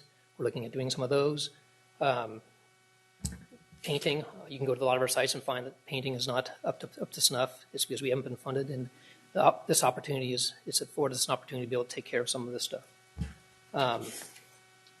Again, I just like to say I'd like to get some of these projects off the ground. This is a great opportunity to start addressing some of our major renovations, and I look forward to getting some of these things going for you. Barry? Yeah. Thank you. Good evening, Board and Superintendent Raymond. The District Technology Services Department is guided by the vision of providing students, staff, community with information technology resources and services that support learning, instruction, research, professional development, data collection, and administrative operations. Ultimately, it is our role to develop and support the district's technology environment in academics and the business department.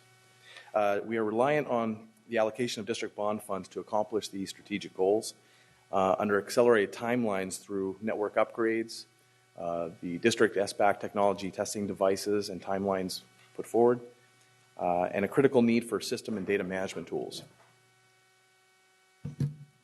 As presented to the Board of Trustees in November of 2011 and outlined in our technology plan, we will deliver core technology from the data center out and wire infrastructure upgrades to all school facilities, including enterprise wireless to all school sites. In 2011 and 12, the district allocated funds from previous bonds to upgrade our data center and to match funds for E-rate federal funding for 11 school sites that will begin this year. Continuing on this path of stability and technology growth, Tech Services looks to utilize current bond funds to fund another 10% match for E-rate year 16 federal funding, which will allow us to upgrade 24 eligible school sites and fund completely 38 school district sites that are not eligible for E-rate funding. Technology Services looks to undergo these projects with a transition plan that allows for wiring and core infrastructure upgrades for testing rooms in compliance with Smarter Balanced Assessment Consortium, the SBAC testing mandate of the Common Core standards by spring of 2014. Because the District Technology Services team currently lacks a proper systems and device inventory management system, this past spring, hand count inventories of all student accessible computers and mobile devices were conducted. The inventory was necessary to determine the district's preparedness for the upcoming implementation of SBAC testing and to see how many devices met the SBAC minimum for technology requirements. Our findings yielded that only half of the 9,487 computers accessible to students met the SBAC minimum standards, and roughly half of those computers were less than 7 years of age. Currently, the ratio of students to SBAC compliant devices is 11:1. The ratio of students to SBAC compliant devices that is under 7 years old is 21:1. With that data, we are purchasing, with that data and to meet a desired 10-day district SBAC testing window, the district is purchasing 177 mobile laptop carts, which will house 6,372 laptops. These mobile labs will not only accommodate a 10-day testing window for SBAC testing, but is also in line with the existing district technology curriculum and professional development that will allow these computers to be used in the classroom all other days of the school year as well. As mentioned in a previous slide, the district is currently without adequate and critical data systems and technology management maintenance systems needed to quickly complete inventories over our data network. There are other systems where the district needs to modernize and implement as well. We look to utilize bond funds to implement these currently identified needs. A new student information system that answers the district's obligations in student data collection, as well as to provide intuitive and decision-forming data to all district departments. This will replace our currently unsupported and limited student information system. Second, a computer system and mobile device management system that will allow the technology services team to automatically maintain and inventory devices and push out critical software to thousands of technology devices across the district. And this will continue to grow as the digital age gains stronger foothold in our modern classroom. Finally, business analytics and data warehousing systems that will allow the district to develop new insights and the understanding of performance based on data and statistical methods.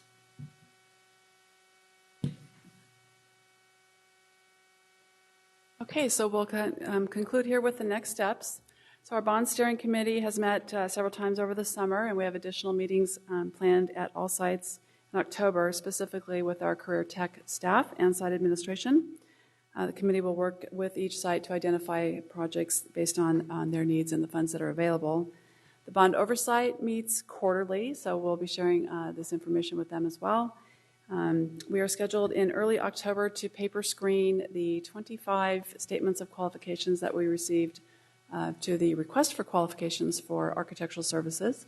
So we hope to have a renewed pool, or whatever you want to call it, up-to-date pool by no later than the end of the year. So with that, thank you very much for allowing me to share this with you, and I'll turn it back over to you. Thank you. We have Vice President Kennedy. We have no public comment. Thank you. A couple of questions. The matrices that you had up there, the project cost summary matrix, that's out of our sustainability plan, right? Or is that different?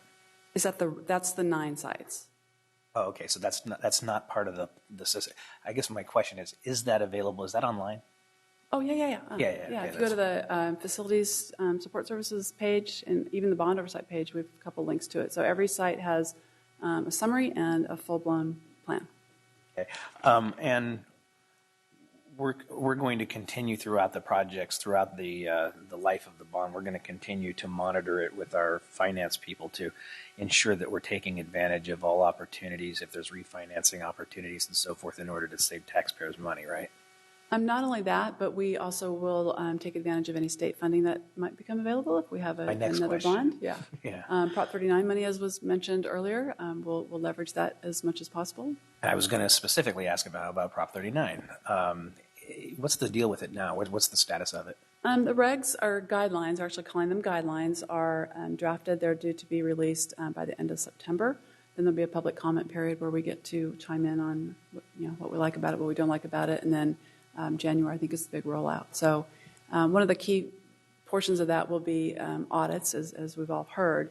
And there's a lot of folks that want to jump on it right away and get going on it, but we really don't want to spend time or money on an audit when the guidelines might come out and have a component in there that we weren't ready for or we weren't expecting. There's some oddities associated with Prop 39 in terms of some reporting requirements, like how many jobs were created, which would come at the back end of things that might make something in the early end or early stages necessary. So we're all just kind of waiting, hovering. We all get on the CEC website and check out the updates. So regs out by, guidelines out by the end of September. Is there direction that we know of that is, kind of taking form as far as agreement from the legislature and the governor's office on how it's going to work? I mean, is it going to be, because before they were talking about competitive grants, they were talking about just allocating across the board based on ADA. There's been all kinds of, is there a direction there that they're going? It's still based on ADA. In terms of being able to access the funding, though, we still hear comments about not necessarily competitiveness as much as your project must show sufficient energy savings to qualify. So we need to find out what that looks like. They're being very kind of tight-lipped about it. We've given our comments in terms of what would be functional for schools to utilize. But we don't know. Again, we don't know. Does it look like that's going to be determined by the CDE? No, the CEC in conjunction with the CDE. So the California Energy Commission in conjunction with California Department of Ed. Thank you. Member Arroyo. Thank you, President Cuneo. It's just more of a generic question. I see on the next steps, you will be doing visits, meeting with people. And I think this district is leaps and bounds where it was before. I think superintendent has taken us a long way of breaking silos. Yet, one of the things that I wanted to ask is if you have examples or what are you planning to do to communicate with the different departments? In the past, it has happened that many decisions, investments get done without necessary in-depth input from different stakeholders, either departments or teachers, or things get rolled out, and then at the very end we find out that that's not quite the way that we should have done it. And so, in order to better make use of our resources, as you guys are planning how best to invest the money, as you are going through these steps, at what point are we contacting, from A through C, right? I mean, the people that are going to be managing it all the way to the end users to make sure that these are the best projects to consider for these funds, especially when it comes to technology. Yeah, and that's certainly not my area, but a great question and a very good comment, and one certainly well taken. As you just indicated, things have come a long way. So I think at the department level, I think we're doing a good job of collaborating and communicating. We've had discussions about what does a Common Core classroom look like. So I'm not going to certainly go in and have an architect design something without input from the people who need to work in that classroom. The bond steering committee is made up of a variety of folks from all different areas, and they've played an active role and will even get more active now that school's back in session, where we are able to talk to the career tech instructors in terms of what do the academies look like. Again, the focus being core academic transformation. So we've had a meeting with some of the, I think 5 teachers came. So now we want to go back out and actually talk to the students and find out what they might need to make that particular academy better functioning, or look better, work better. We're getting better at posting things on our website, and our particular department website will continue to do that, including even the 7-Eleven committee that's coming up. We'll have things posted on that website as well. The meetings with the site administration in conjunction with the bond steering committee, I would hope would include some community folks, some active parent participation, and we'll work with the site principals of the 9 identified sites to make sure that happens. And then one last follow-up. If anybody out there listening or wanting to provide input, either they're not part of the process, it's not coming close to them, and they wanted to chime in, they wanted to give their 2 cents, just for better understanding of the process or anything, how would they go about that? I mean, they just have to show up to a 7-Eleven, or a bond oversight committee? Do they contact you? I mean, what process is there for people that want to raise a red flag or provide some valuable input? Well, so far nobody's had any trouble finding me, so I think that's pretty worked. But that's a good question, and maybe we could have a place on the website for people to submit questions like that. That could be, if it couldn't be answered by me, I could forward it to Terry or to Barry or to instructional technology, more of a generic type thing. I mean, and many times they're not questions, but they are like, have you considered such and such as you are planning it out? And then you're like, oh, yeah. Yeah, that's a great idea. We could look at doing that. So maybe something online, so anybody listening, maybe look after it. I don't know when you're planning to come back and report. Maybe by then you let us know if there is a specific tool that people can use. Okay. That'll be great. Thank you. Student Member Kovalchuk. Thank you, President Cuneo. I'd like to say that I have been part of the bond steering committee activities since June also, and what they have done is actually go to every school site. For example, my group had a group of around 4 people, someone from the district, another parent of a student not affiliated with that school site to get objective perspective of the school. And since school was about to end, it was finals week too. The principal actually was able to show us around. They showed exactly what things they were focusing on, especially with their pathways, which these bonds were advertised for, and everything that they've been doing in these committees seems to be very focused, and there has been some various stakeholder input. So far I'm the only student, but now that school is in session, I'm sure that'll change. Thank you so much for your input. Board Member Rodriguez. Thank you. A couple of questions. I'm looking for the technology master plan online and I can't find it.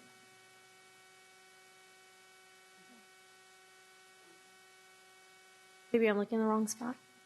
Excuse me. The technology plan, the CDE technology plan. I mean, just the technology plan for our district. We've We uploaded have it on, let me see if I can find it. Should be under the technology services page. I'm looking in which direction. Pull it up.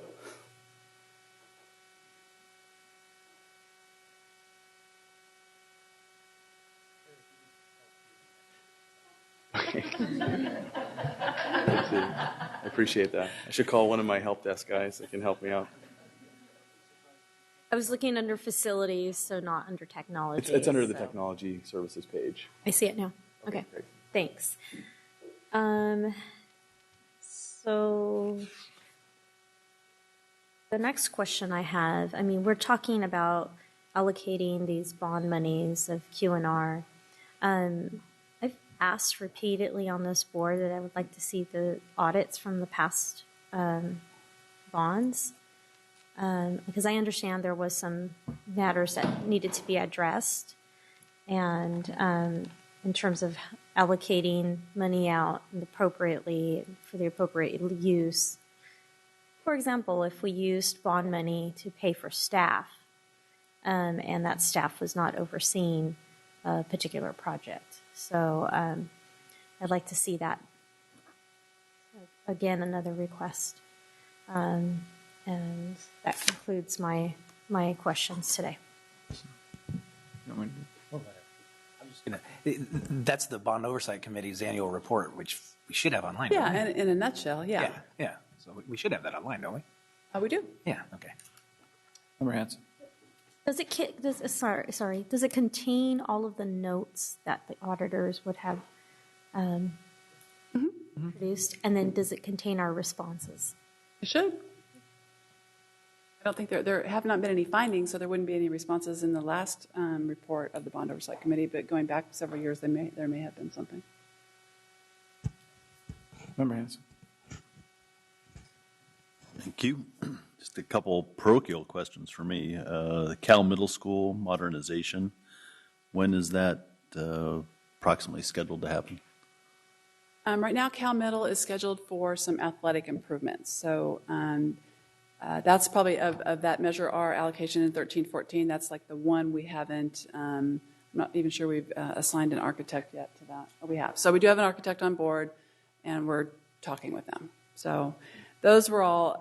Those are going to have to go through DSA. They're going to take a little bit longer. They weren't considered quick strikes and stuff. So all that stuff on that one Measure R for 1314 have been assigned an architect, and like I said, are in various stages of design. So when would that be? Like over the summer, next summer, or? Yeah, it's pretty hard to schedule around all the events that happen at various sites. So we work with site staff to see when is the best time for us to get in there and do the work and impact people as little as possible. Mm-hmm. Sports and community use, and it's hard to find a downtime facilities. I'm sure McClatchy then is in the same situation. Yeah, they all are. Yeah. And, I'm curious, on page 6, you had the chart and the program costs were 13%. What's in that category? The ongoing bond funds.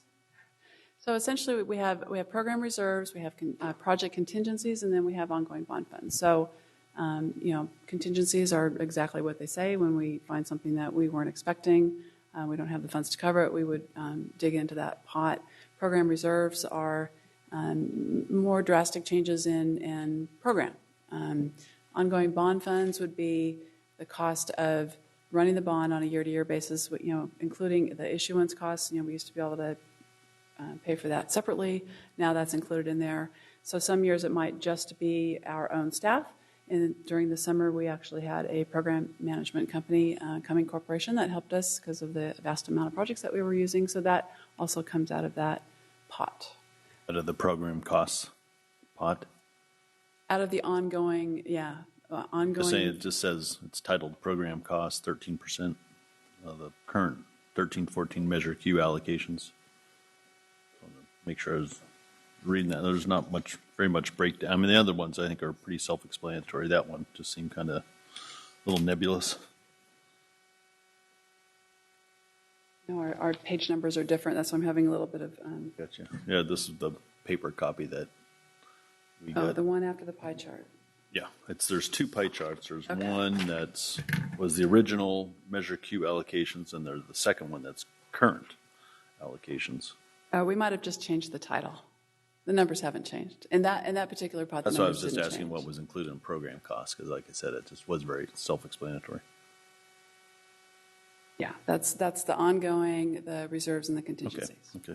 And then lastly, like, me, I like ending on a high note, but the William Land Elementary School, I did a event there a couple weekends ago, and we got to use the new cafeteria, which they did a really fantastic job. So it really made a huge difference because I was there last year, and the flooring and all that. I know the students and the We parents have a really loved picture. it. So they did a really wonderful job. So Yeah. thanks.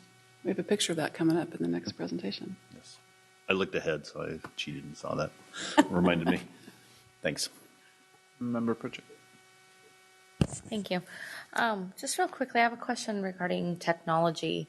Last night I was at a back to school night, and I visited at one of my elementary schools, and I visited their computer lab, which I was impressed on what they had been doing there. But when I was talking to the lab teacher, he was telling me that there was some issues with the district's network, and sometimes when they were in lab, that he'd be trying to give instructions to the 33 students that are sitting in there, and they aren't able to get onto the network. Do you know if has that been an issue that's brought to your attention, or? That particular issue was not necessarily brought to my attention. Most likely my help desk staff assigned a technician to go out and look at it. Now, that is part of the issues that we're addressing with these bond funds. A network is consisting of two elements: the wide area network, how each site connects to the internet and our district as a whole, and then the local area network, where it's the throughput of data from the front door and to the furthest classroom in the back. And that's where we have a lot of problems, is getting that throughput to each and every desktop. And in some cases we have copper wiring, and again, I apologize if I get too technical, but that runs over lengths that are too long, where a fiber connection is more apropos. We have some situations where Ethernet ports are dilapidating, falling apart, different things. And that's why in many cases we have the 100 megabits or to a gigabit to the internet that comes to the door, not extended to a lab or a computer in a classroom. We have disconnects. In our pilot testing for the SBAC testing, it exposed those vulnerabilities and flaws where kids, as we're doing pilot testing, kids were getting knocked off the test and had to log back in because there were little blips and glitches in that connectivity. So again, to create that 21st century modern classroom, we have to make sure that our infrastructure is on par and can deliver seamless and uninterrupted data. Okay, this is Golden Empire, just so you know. Oh, Irene School. Okay, yes. Good. Well, and I also wanted to just kind of echo with Board Member Hanson. Over the summer, I went out to some of my schools and I found some stuff that wasn't picked up as quick strike projects or were taken off. And, I just contacted the superintendent and said, hey, this is what's going on, and sent pictures, and you guys were on top of it. So I really do appreciate it. I have a question. Where are we in regard to Kit Carson? Where are we what? In regard to Kit Carson. So Kit Carson is one of the first three that will go, and actually could go earlier than 15-16 because we can start with the consent decree money, which is roughly about $3 million. We've already met with staff, talked about what an IB school might look like. So they're starting to think along those lines, and we'll keep working with them and get an architect hired and start working. Really their main issues right now is that, like, they need another restroom building, which doesn't really have anything to do with an IB program, but it's one of their needs. So we want to not only address the instructional program, but we want to take care of their core needs as well. Okay. Thank you. Appreciate it. We're on to item 9.4, facilities update. Summer of 2013. It's an information item with a 20-minute presentation by, again, Ms. Kathy Allen.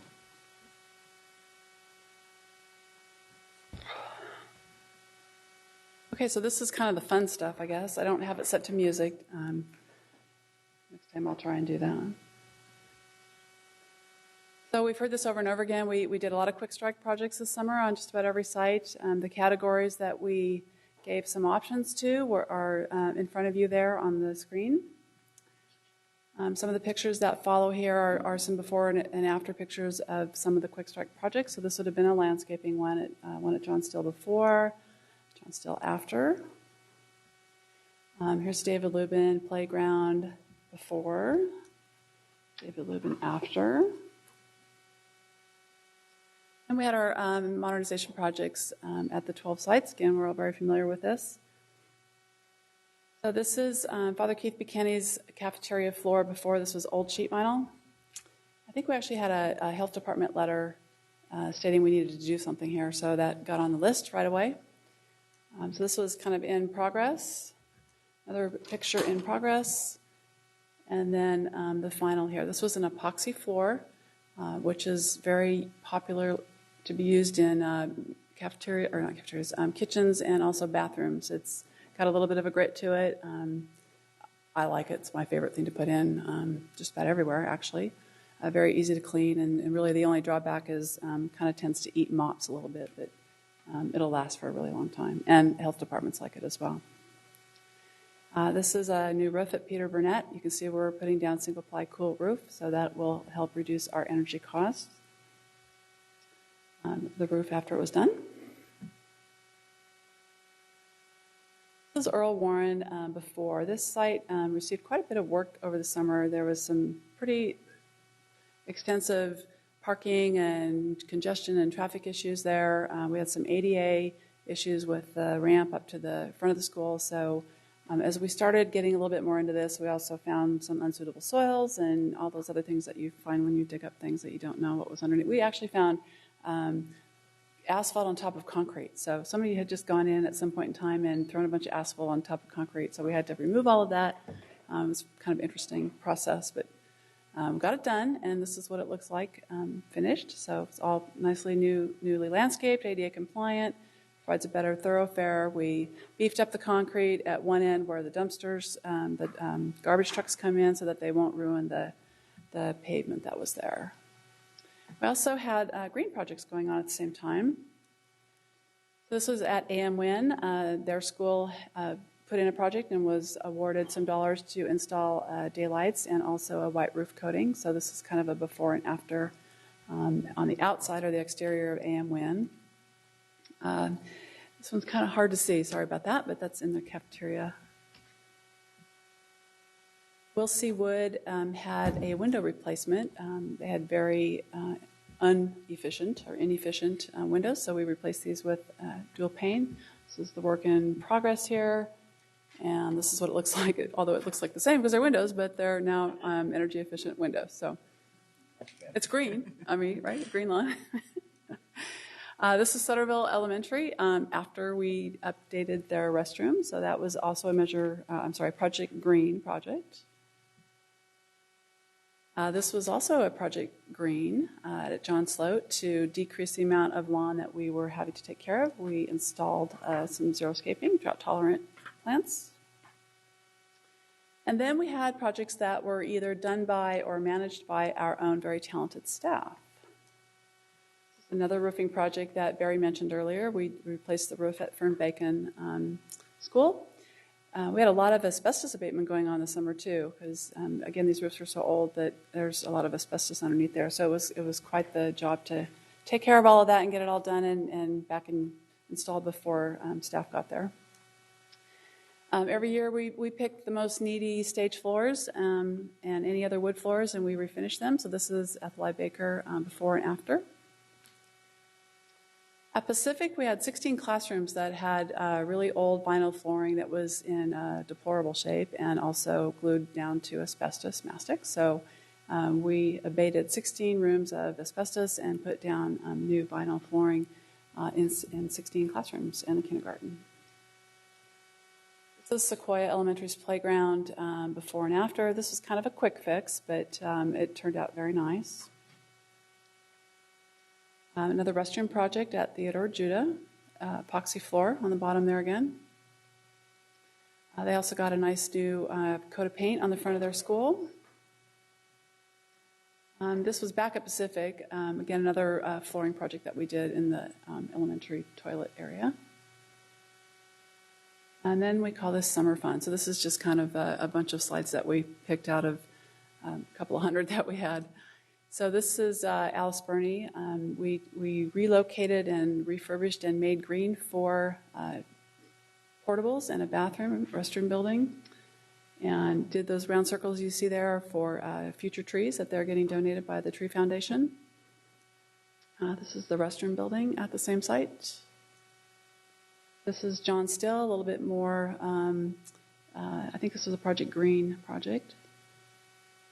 Is another Isidore Cohen. This was more daylighting project, so this is also Project Green. Again, hopefully won't have to turn the lights on as often and we'll be able to save some money. Portable installation of daylights and just a bigger picture. David Lubin Elementary actually received a new parking lot. There was a change in the city street parking that we were not able to park there for any more than 2 hours, which was going to be a little bit hard to teach. And without moving your car every 2 hours, so we had to pull an area out and very quickly throw down a new parking lot. So that was kind of a challenge, but I think we picked up, I want to say 50 some odd spaces. This was a fun project. This is West Campus before, and we worked with the site administrator there. He got sod donated, so what we did was we actually had a landscape designer work on this with us, a brand new irrigation system, and stubbed out for a lot of future work, and this is what it looks like now. So you can still see there's some work to be done in the front and on the sides, but $20,000 only went so far. And this is that lovely floor at William Land that Mr. Hanson was referring to. So a beautiful parquet floor that was refinished this summer. Yeah, it does look good. It does look very nice. This is back at Earl Warren. Our staff converted a classroom into a wonderful computer lab, and I think somebody referred to it as the Mecca of computer labs, so we're very proud of this one and hope that the site's been utilizing it to its full extent. The guys did a good job on this one. There's another roof project we did. Again, we do cool roofs wherever possible. It keeps our energy costs down, and they tend to last a while, but you can see how hard it would be to place all of this on there. There's an awful lot of stuff on top of roofs, and so all that stuff has to be picked up and single ply kind of laid around it and painted, and it's and then hopefully you don't have leaks, so we'll find that out. Maybe on Saturday when it's supposed to rain. John Sloat again. This was kind of an outdoor learning area that turned out very nice. And this one, this is at Clayton B. Wire. So what we did was we temporarily relocated our kitchen to the multi-purpose room of CB Wire. And the bottom picture is what it looked like before, and the top picture is what it looks like now. Brand new floor, a lot of additional power that was needed there to run all their refrigerators and freezers and equipment. I think it just turned out absolutely wonderful. This I had to show. This is their new packing machine. It came from Italy, actually on a slow boat from Italy. So this is how Brenda is processing food or packaging food right now. So it's the latest and greatest in food packaging equipment. And lastly, I believe this is the playground at Edward Kelly that was damaged by a vehicle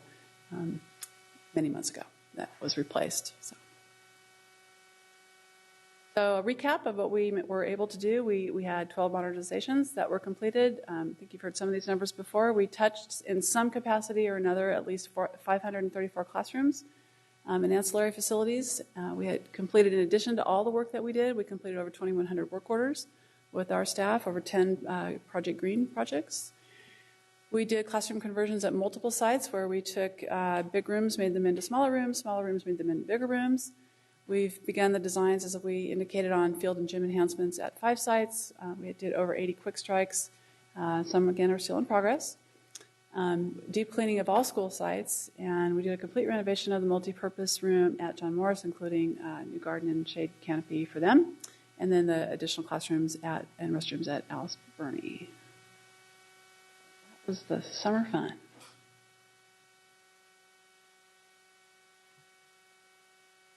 Thank you.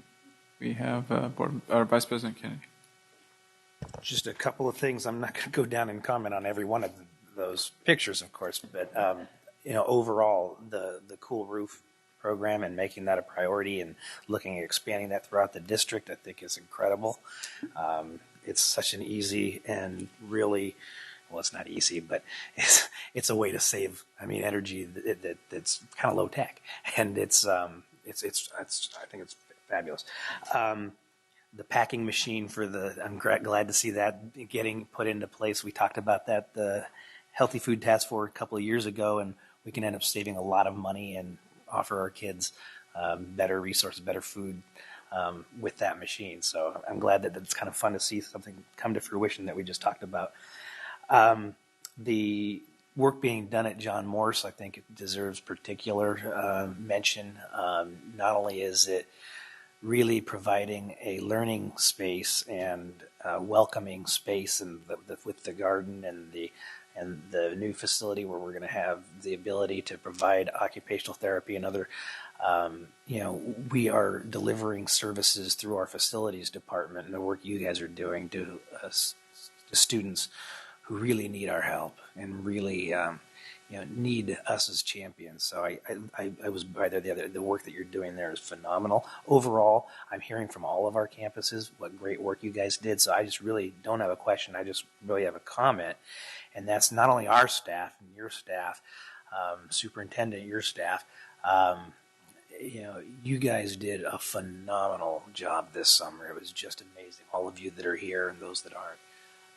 In addition, our community partners, the NTDs and the Coming of the World, I was told by a lot of school districts when I talked about what we were doing over the summer, and they said, there's no way you'll get all that done this summer. And the work that you all came together to do was really exemplary and something to be proud of. So I want to thank you very much. Member Kovalchuk. Thank you, President Cuneo. I just wanted to mention that the West Campus quad beautification was done by a group of student volunteers from the West Campus Key Club, West Campus National Honor Society. There were about 2, maybe 3 adults there. It was all done by students one morning, 8 to 12, but we're very happy with how it is right now. By that sod still green, right? Member Rodriguez. Thank you, President Cuneo. So, I'm hate to be the little Debbie Downer here. I appreciate some of the work that's been done at the schools, but at the same time, the resurfacing of some of our playgrounds removed things that students and families had done to those playgrounds. For example, Harkness, they had a day of service, and we had partnerships from the communities come and paint high-frequency words on the playground, and those are missing. So when we did the improvements, we didn't return it back to its, its original self that was really appreciated and, by the way, noted by students when they came in. They said, "Where's our frequency words?" Okay. The other thing, and I know this report is pertaining to summer, but my children attend one of the transition schools that students are going to, and to hear from students that they're being disturbed during class time and it's hard for them to study because there's hammering going on the ceilings. So I don't know what you can do about that. Or even when I drive in the morning to drop my kids off or by other schools in the morning, I see that there's cars or trucks parked up onto the school property. They're out there doing maintenance when children are running around in the morning. So I don't know what you can do about the schedule, but that to me doesn't seem safe. This is Rosa Parks, obviously. It's many schools. Rosa Parks, it's Woodbine, it's Harkness. It's the ones that I drive by in the morning on the way. So I do see a lot of trucks out there parked there. And they're not like construction, like the yellow construction stuff. It's like our school site trucks, school facilities trucks. And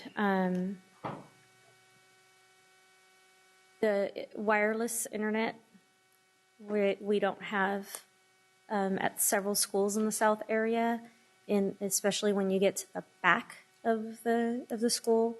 For some reason, it's been cut off. I think you and I had talked about it at Rosa Parks.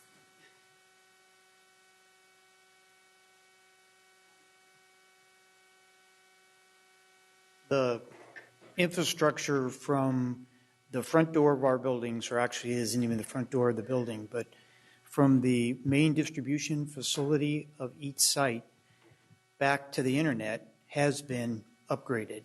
Now the bond is going to be used to fix these wireless and the wired connections within your schools. All of our schools are really, not all, some of the schools have been upgraded, but most of the schools are really deficient with regard to the wiring and their wireless access points. So at the direction of the superintendent, we are going to press our timetable more quickly. We've met with Kathy Allen and part of her team, and we're moving from a 4-year implementation to a more rapid 1 year, if possible. So those problems you just spoke to, it is our objective to get as far as we can get by fall of next year. Our objective 1 is get high-speed connection to each site. That's been accomplished. Objective 2 is to ensure that each site has an SBAC-ready testing area and the necessary devices to do that, and the necessary stable internet connection to provide that. 3 is to ensure that we're now doing the rest of the site with adequate wireless so that at any point in time, roughly 50% of the student and staff population could be simultaneously on a wireless connection without downgrading the speed. Right now, there are schools where, as you've mentioned, it's really almost impossible to get a connection. So that is the plan. At the superintendent's direction, we're speeding it up, and we're going to try and get as far as we can while managing the cost at a reasonable level. Thank you. So I think that's all of the issues as far as I'm concerned with, and I believe they're related to some of the summer projects that had taken place. Now the question also related to that is how much was spent on both the closed schools for doing improvements and also the transition schools. Bottom line figures, how much?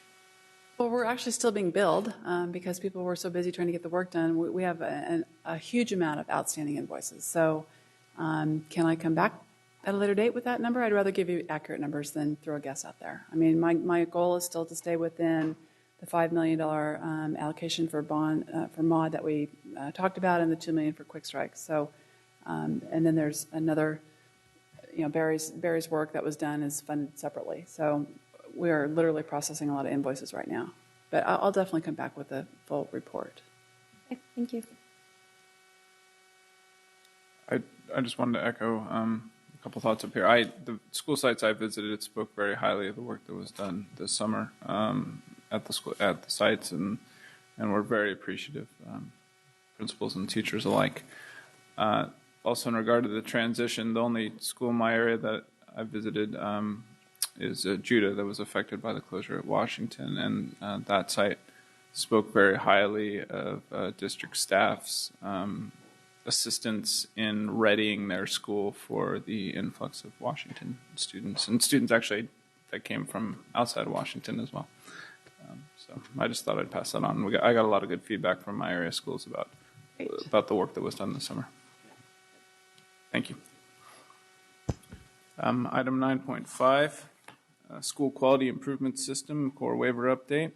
It's an information item with a 20-minute presentation. It's going to, I guess we have a host of people presenting. Kua Franz, Teresa Cummings, Dr. Alvin Roberts, Dr. Teresa Cummings, and Ken Forrest. We do, President Cuneo, and they actually flipped a coin, and I came out last, so I'm going to present, and they will be available for all the questions.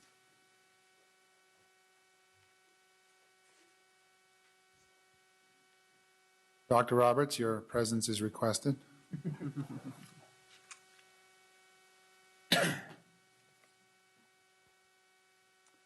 I'm going to begin in, so next slide, please.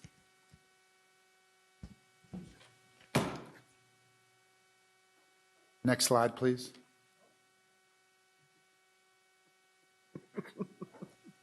Okay, how about one more slide?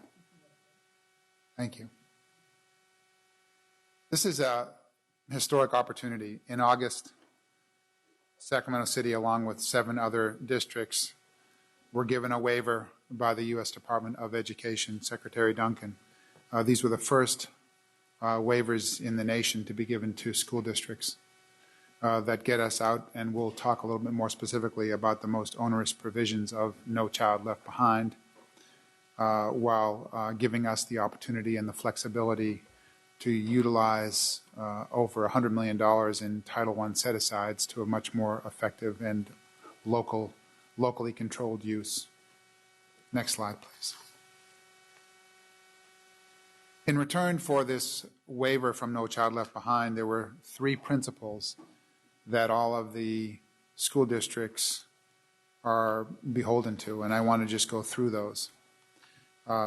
Principle 1 is all about college and career readiness, and this really is about transitioning as quickly as possible into the Common Core standards, and as you know, that is something that we have jumped forward on here in Sacramento. We're in our 4th year of work. I know that sounds like a lot, but as we come back and present to you later this fall, specifically on the Common Core, you'll see that there's a huge mountain to move here with this shift. But again, this is really consistent with the work that we've already begun and continue to do, and is our priority here in Sac City to get our students and our teachers and community ready for the Common Core standards, which are scheduled to come live with Common Core Smarter Balance assessments in the 2014-15 school year. So we're full speed ahead here on principle number 1. Principle number 2 calls for a differentiated accountability, recognition, and support system. And here, this is really, I think, an area of tremendous opportunity for us, because it gives us a chance to go way beyond No Child Left Behind, very strict, all about proficiency accountability system. In other words, you either make it or you don't under No Child Left Behind.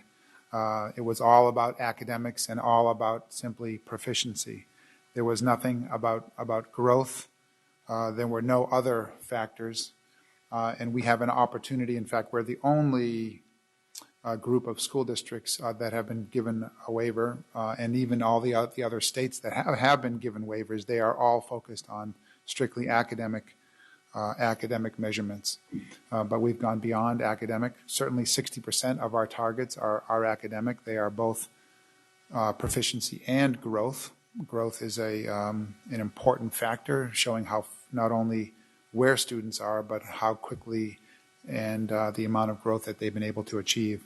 But we go beyond that, which is, again, very, very historic opportunity. And I think one of the most exciting things, particularly for a school district like ours, who is one of 8 in the country that are looking at social and emotional learning indicators. And if you hopefully saw and read the New York Times Magazine article this past Sunday, where 2 of those school districts in the country that are doing this work, Oakland and Sac City, were featured in that cutting-edge article. We get a chance to build on that work and actually put this into an accountability model, which shows that we are moving towards a much more of a holistic, whole-child approach. We also get to look and count the culture and climate at our school districts, and I know you know what this means when you walk into a school. You get a very sense.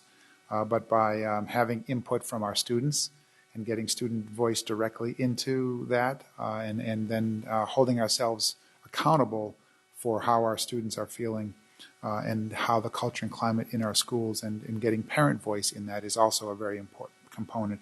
And we get to do that, and we get to focus on improvement. Again, No Child Left Behind is all about you either make the goals or you don't. You either make the targets, and if you don't make 100% of those targets, you're labeled a failing school. We'll talk a little bit more about that. Here we get to really focus on, I think, the true work of public education, which is how do we get better every day. The last principle builds on those that are most important to the work, those that are closest to the work, our teachers and our principals, and how do we do a better job at supporting them and growing them and helping to lead them. And so that all of the school districts have agreed to go ahead and to improve our existing processes and tools that support and evaluate our teachers and our principals.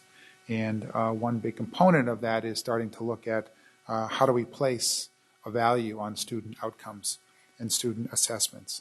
And we have a couple different options there, which we will talk about. Next slide, please. Some requirements of implementing our waiver, and we are on a very strict timeline on moving some things forward. We also have been given a 1-year waiver by the Federal Department of Education. It's a little different than the other states were given, but again, we were given a year to be able to show progress and how we were going to go about this. So with that urgency, we are moving forward. Again, under the career and college principle number 1, we've had to commit to implementing the Common Core standards fully, and that is something that we have done.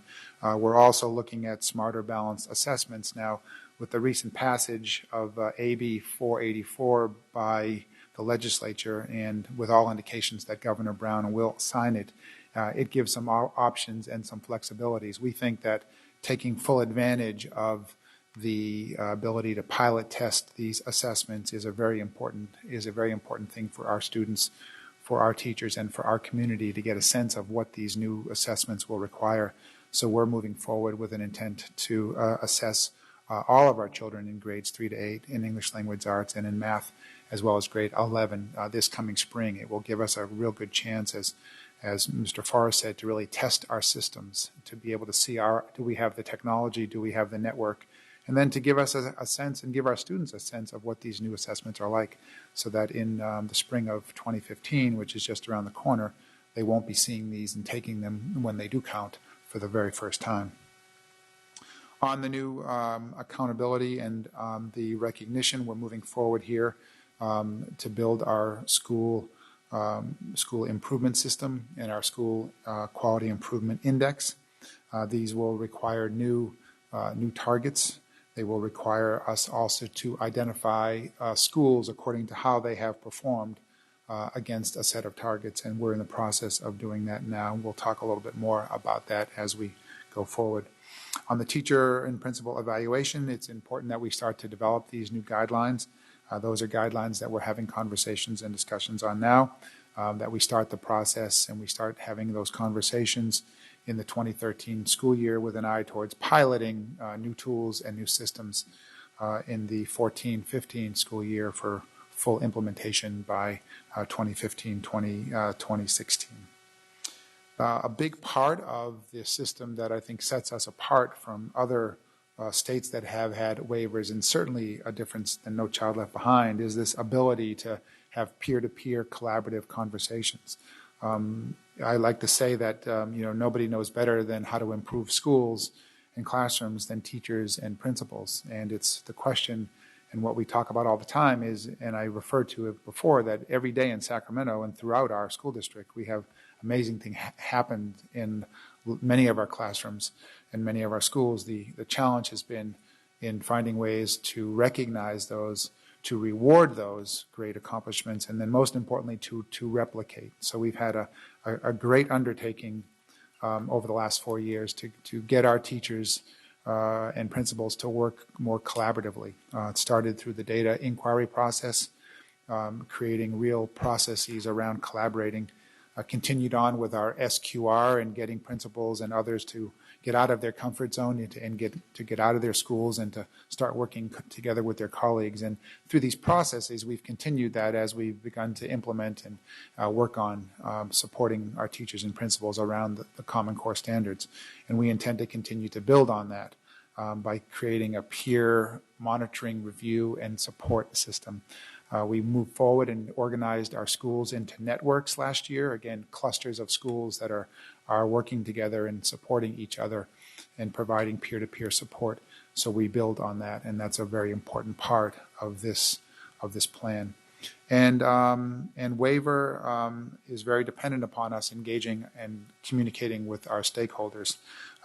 It's not only about providing information, which is in essence a lot of what we have done to date, but it's also deeply engaging our stakeholders and helping us to develop the various components and parts of our new system. And we'll talk more specifically about that in just a couple of minutes. Next slide, please. So I talked a little bit more about the differences between No Child Left Behind and this new system that we get to build and the components that we get to build right away, which again I think is the real highlights, is we get out of this really punitive part of No Child Left Behind.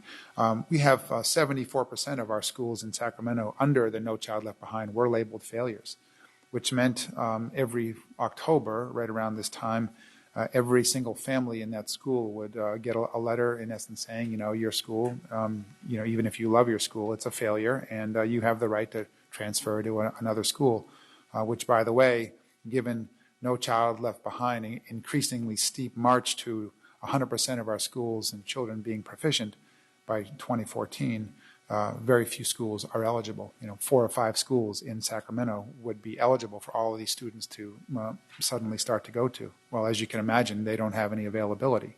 So it created this, I would say, circular system, which nobody could ever take advantage of, and few people could really understand. We get to get out of that, number one, and so we won't be sending letters out this fall. In fact, we get to take those labels off of our schools. Our schools aren't considered failures. Certainly we have a long way to go and improve, and we'll talk about that new classification system. But we get to get out of that. We also get to take a look at those interventions and supports. Currently, they've been under supplemental educational providers. These are offered by state-approved vendors. There's no local control, no ability to hold them accountable for outcomes. We have even a hard time getting information and data from these providers. And they certainly don't align their work with the work that we're trying to do. So the work we're trying to align in our school district, which is, for us, it's around the Common Core and getting our students ready for colleges and career.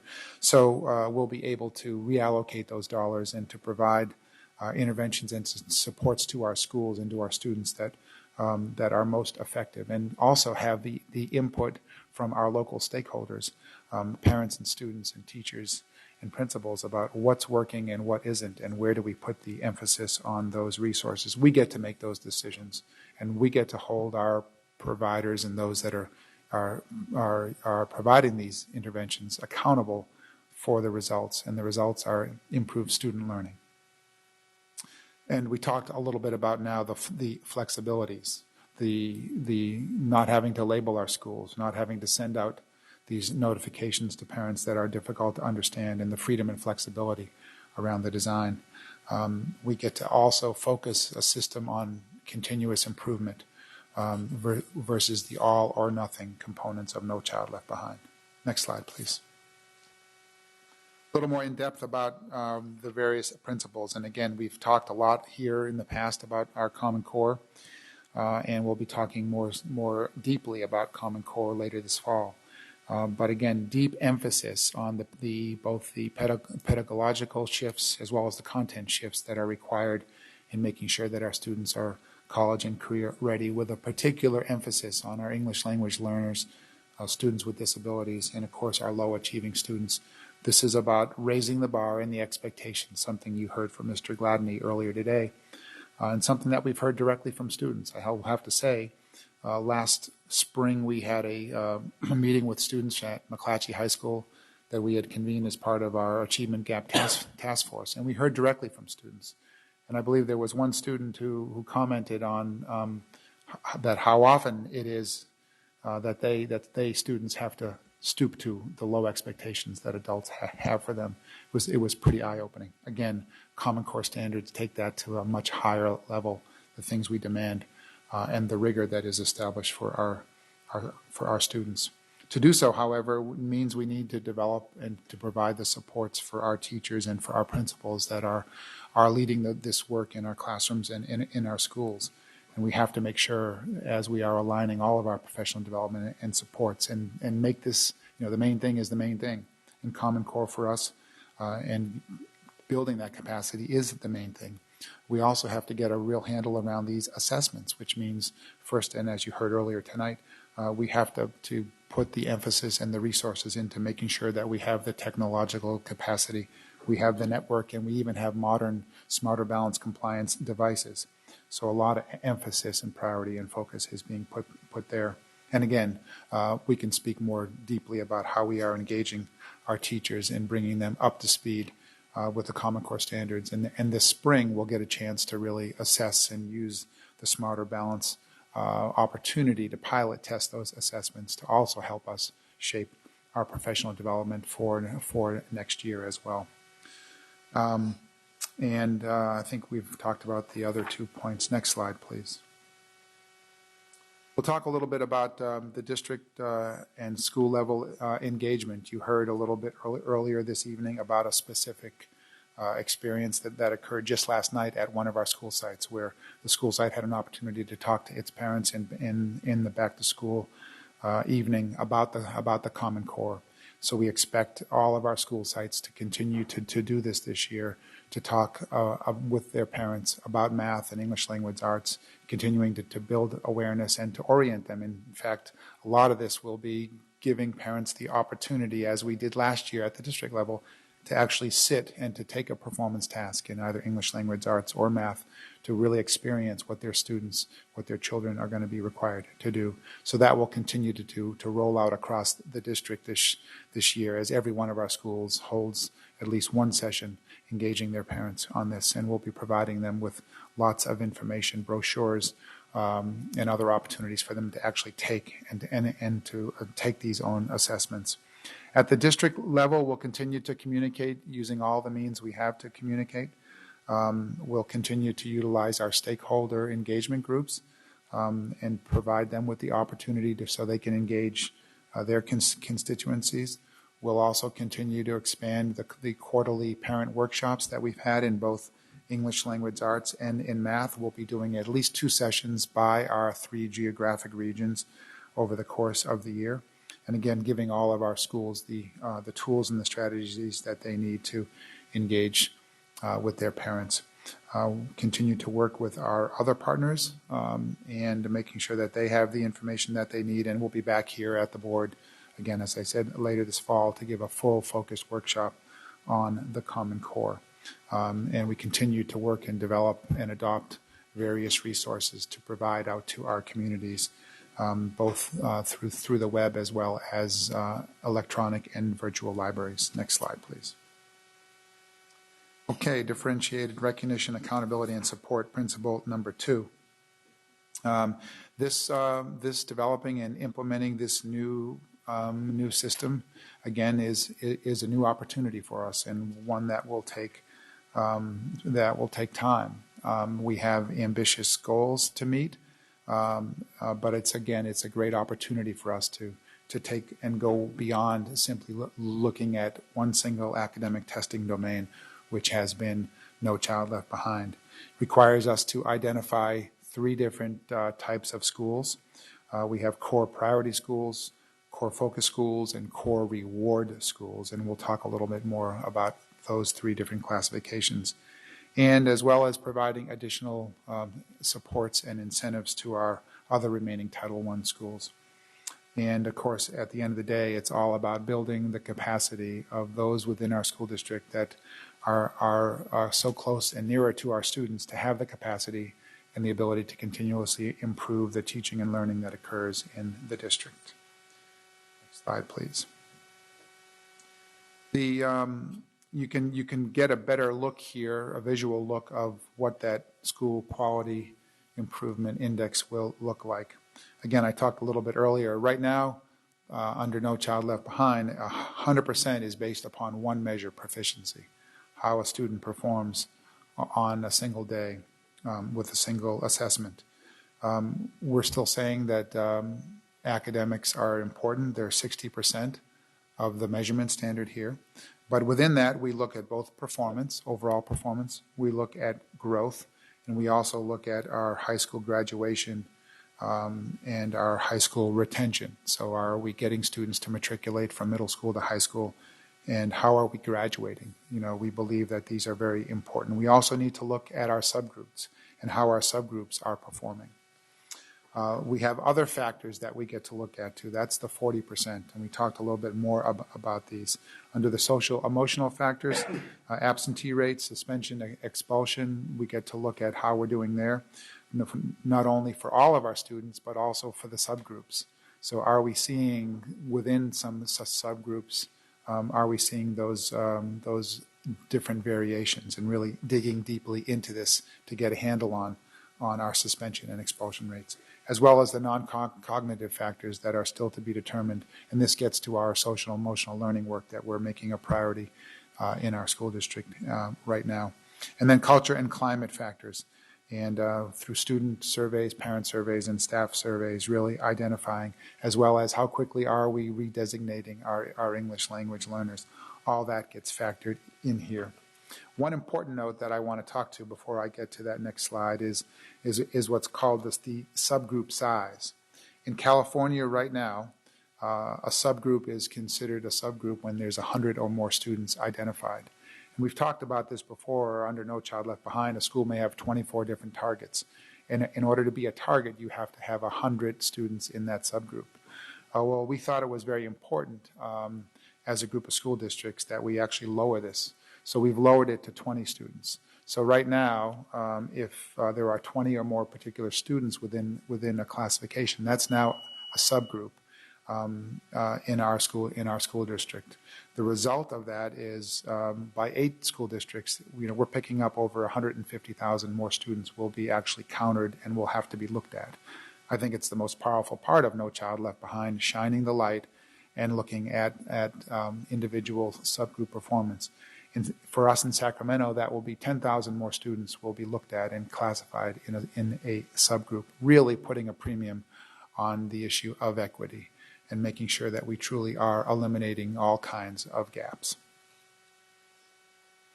Okay.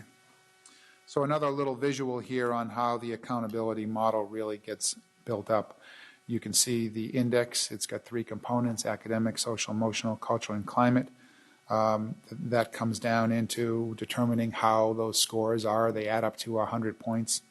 Annual measurable objectives, or AMOs, get established, and that's what schools have to hit within these various categories.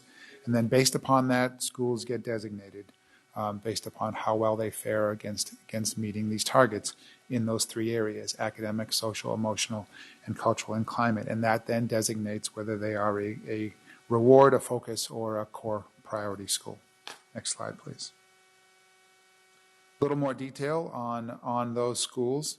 In essence, the core reward schools are those that are performing the best on these in terms of hitting their targets. Focus schools are schools that need that for a variety of reasons, perhaps looking at those smaller now subgroups, they're not closing achievement gaps as quickly. And then our core priority schools are the schools in our lowest category that need the most attention because they have scored the lowest in these three different areas. Again, academic, social, emotional, and cultural, and climate. So they have performed the lowest in terms of making their goals and making their targets. Next slide, please. So for all of our schools, you can see they'll have access and they'll have interventions and supports. Certainly they'll all be part and continue to remain part of a network, so they'll be working closely with other schools. They'll continue to share data, their school development improvement plans. They'll continue to receive professional development supports. Again, all schools receive professional development supports. All schools are receiving support now to help them prepare and to learn the Common Core standards and to be better at teaching and delivering lessons and units of study. They'll all have help planning and setting goals, and in any other areas where we can encourage them to work together. But as they start to then get put into different categories based upon their performance, that's when there are additional supports provided. For our core focus schools, they will get detailed data analysis on their performance. They'll also have complete self-assessment work done, very closely aligned to our school quality review that we have built here in the district. They'll develop improvement plans, and they'll all also be part of a specific, what's called here a community of practice, but it's really realigning our networks so they can better support each other. Again, schools supporting schools, teachers and teachers working together, and principals supporting each other. It's a key component of what I think sets our accountability model apart, certainly from others across the country, and it builds on the work we've done here in Sacramento.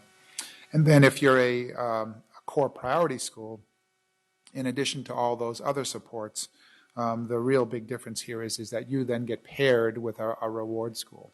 And so you have teachers and the principal from a identified reward school that actually gets paired in a peer-to-peer relationship with that school, with your school.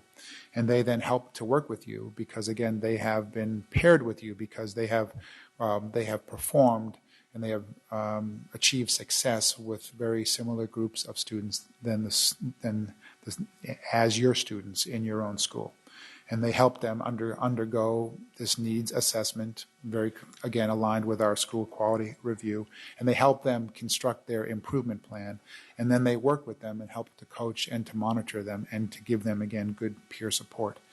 And then for all of our students, again, as we get to take a look at those dollars that have been freed up, those former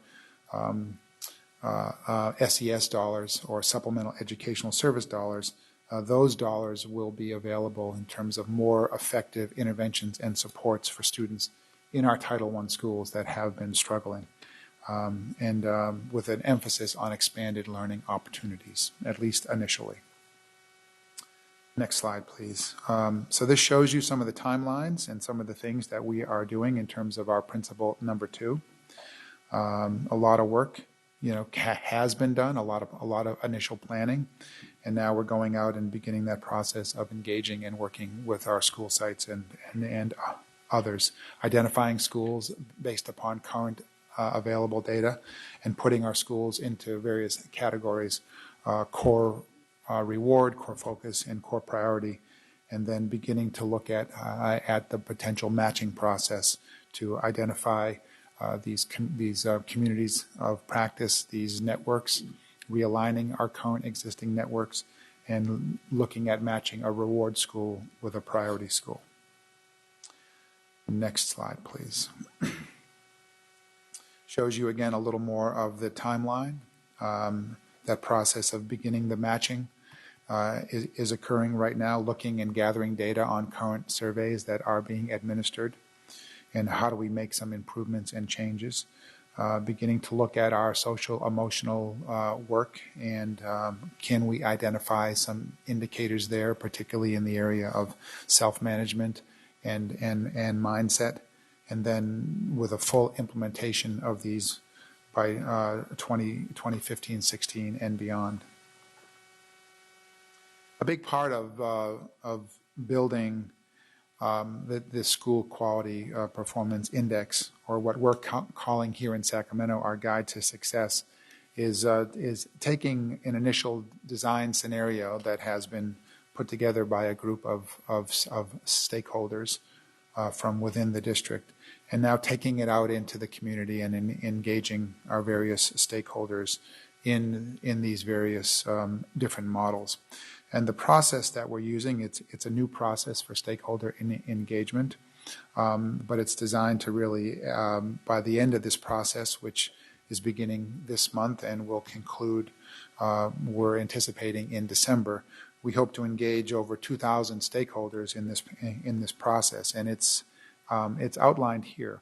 But it involves, in essence, taking a scenario that's been developed, again, by a group of stakeholders, and taking it out into the community through what we've called public educational volunteers.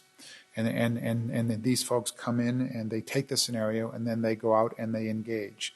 They hold small meetings. They hold small meetings in various coffee houses, in their schools, in their own homes, by bringing in their family, their friends, their other stakeholders, and members within their network. And they come back then after having gotten that feedback. They provide it back. It helps to update the scenario. We then come to the board. We share that information with you, and then we go out and we test it in another cycle with another group of volunteers, and getting additional input from various stakeholders. And then we bring that back, and through this process, we continually refine and we engage. We refine and we engage, and we come up with a product that, again, as I said, has been touched by up to 2,000 people within our community. And we very much look forward to bringing that back at various stages and sharing with you the work that we have done. Along the way, we can also engage whole groups of students, whole groups of teachers, and other various stakeholders to get additional feedback and additional input into these scenarios. Next slide, please. Principle 3, supporting effective teaching and effective leadership. This work really has started, and it's grounded in some work that was undertaken and led by State Superintendent Tom Torlakson. He commissioned a study called Greatness by Design, and in there was a particular working group on teacher and administrator evaluation, and they developed a framework. And these frameworks were developed from the California Standards of Teaching Profession as well as the Charlotte Danielson framework. But they're really grounded in 3 areas as outlined here by the triangle. And the triangle can't be supported without either one of them. But it's how do we provide by going into classrooms and going into schools and observing teachers and principals in their craft and in their practice and examining the artifacts from those observations. It's taking a look at the various evidence of what professional contributions they have made to the field of teaching and in running a school. And then it's measuring and looking at student learning and student outcomes through various forms of both assessments as well as student work. And together that forms then the 3-dimensional view that we have of teachers and of principals. And the work and the framework that we envision establishing, again, is grounded in this work. That work in this particular team was led by Linda Darling-Hammond from Stanford, as well as Superintendent Chris Steinhauser from Long Beach, and had many members, including a member from our own teaching corps, Mr. Larry Falazzo. Next slide, please. There's another part that I think is very important and that sets our waiver apart from the other states that were granted waiver is that there's a way to look at, and this is an issue that we've heard a lot about, how do we use student assessment data if in fact this is going to be part of any kind of evaluation tool or process. And we thought it was important that our existing framework provide 2 options. because one of our school districts, Los Angeles, has a court consent decree and has a settlement which allows them to use student performance data directly within their principal and their teacher evaluations. So we have that here as option number 2. But I think many school districts, including our district, really feel that there's another way to look at student assessment data. And so we put in here what's been referred to as the Massachusetts model, but it's a way to look at developing an assessment process that has the multiple measures, whatever those multiple measures are, that are bargained and negotiated. They could involve things like observation. They could involve student surveys. They could involve a peer review process. But at the end of that, however it is aggregated, then there's an opportunity to then look to the extent that there are available for that particular teacher and that subject or class that they are teaching.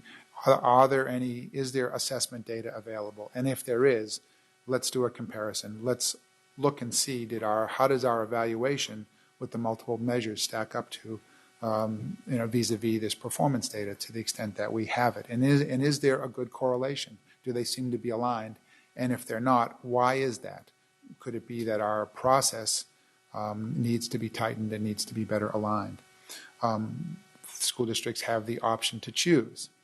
I think for us it's pretty clear that this Massachusetts model is a good way for us to begin to look at how do we handle taking a look and potentially utilizing student assessment and assessment of student learning. Next slide, please. This simply puts into a picture what I just said. So we'll let you take a look at that on your own. But it basically does the correlation. And when do we take a look at to really understand, to take a peek under to see if our observations and our peer review and our multiple measures really are, again, an accurate picture of how that teacher and how that principal are performing, again, vis-a-vis student learning. Next slide, please. And the timeline here, again, as was consistent with our other 2 principles, shows you where we are. We're in the process right now of having conversations and discussions with our 2 bargaining units, our principals and our teachers. The idea is to be able to develop something, to negotiate and develop, and then to be able to test and pilot it for the 2014-15 school year with full implementation in 2015-16. We continue to engage and to meet and to have conversations to develop these tools and processes. Are not imposed; they are negotiated, and that's a process that we have started to at least have some conversations.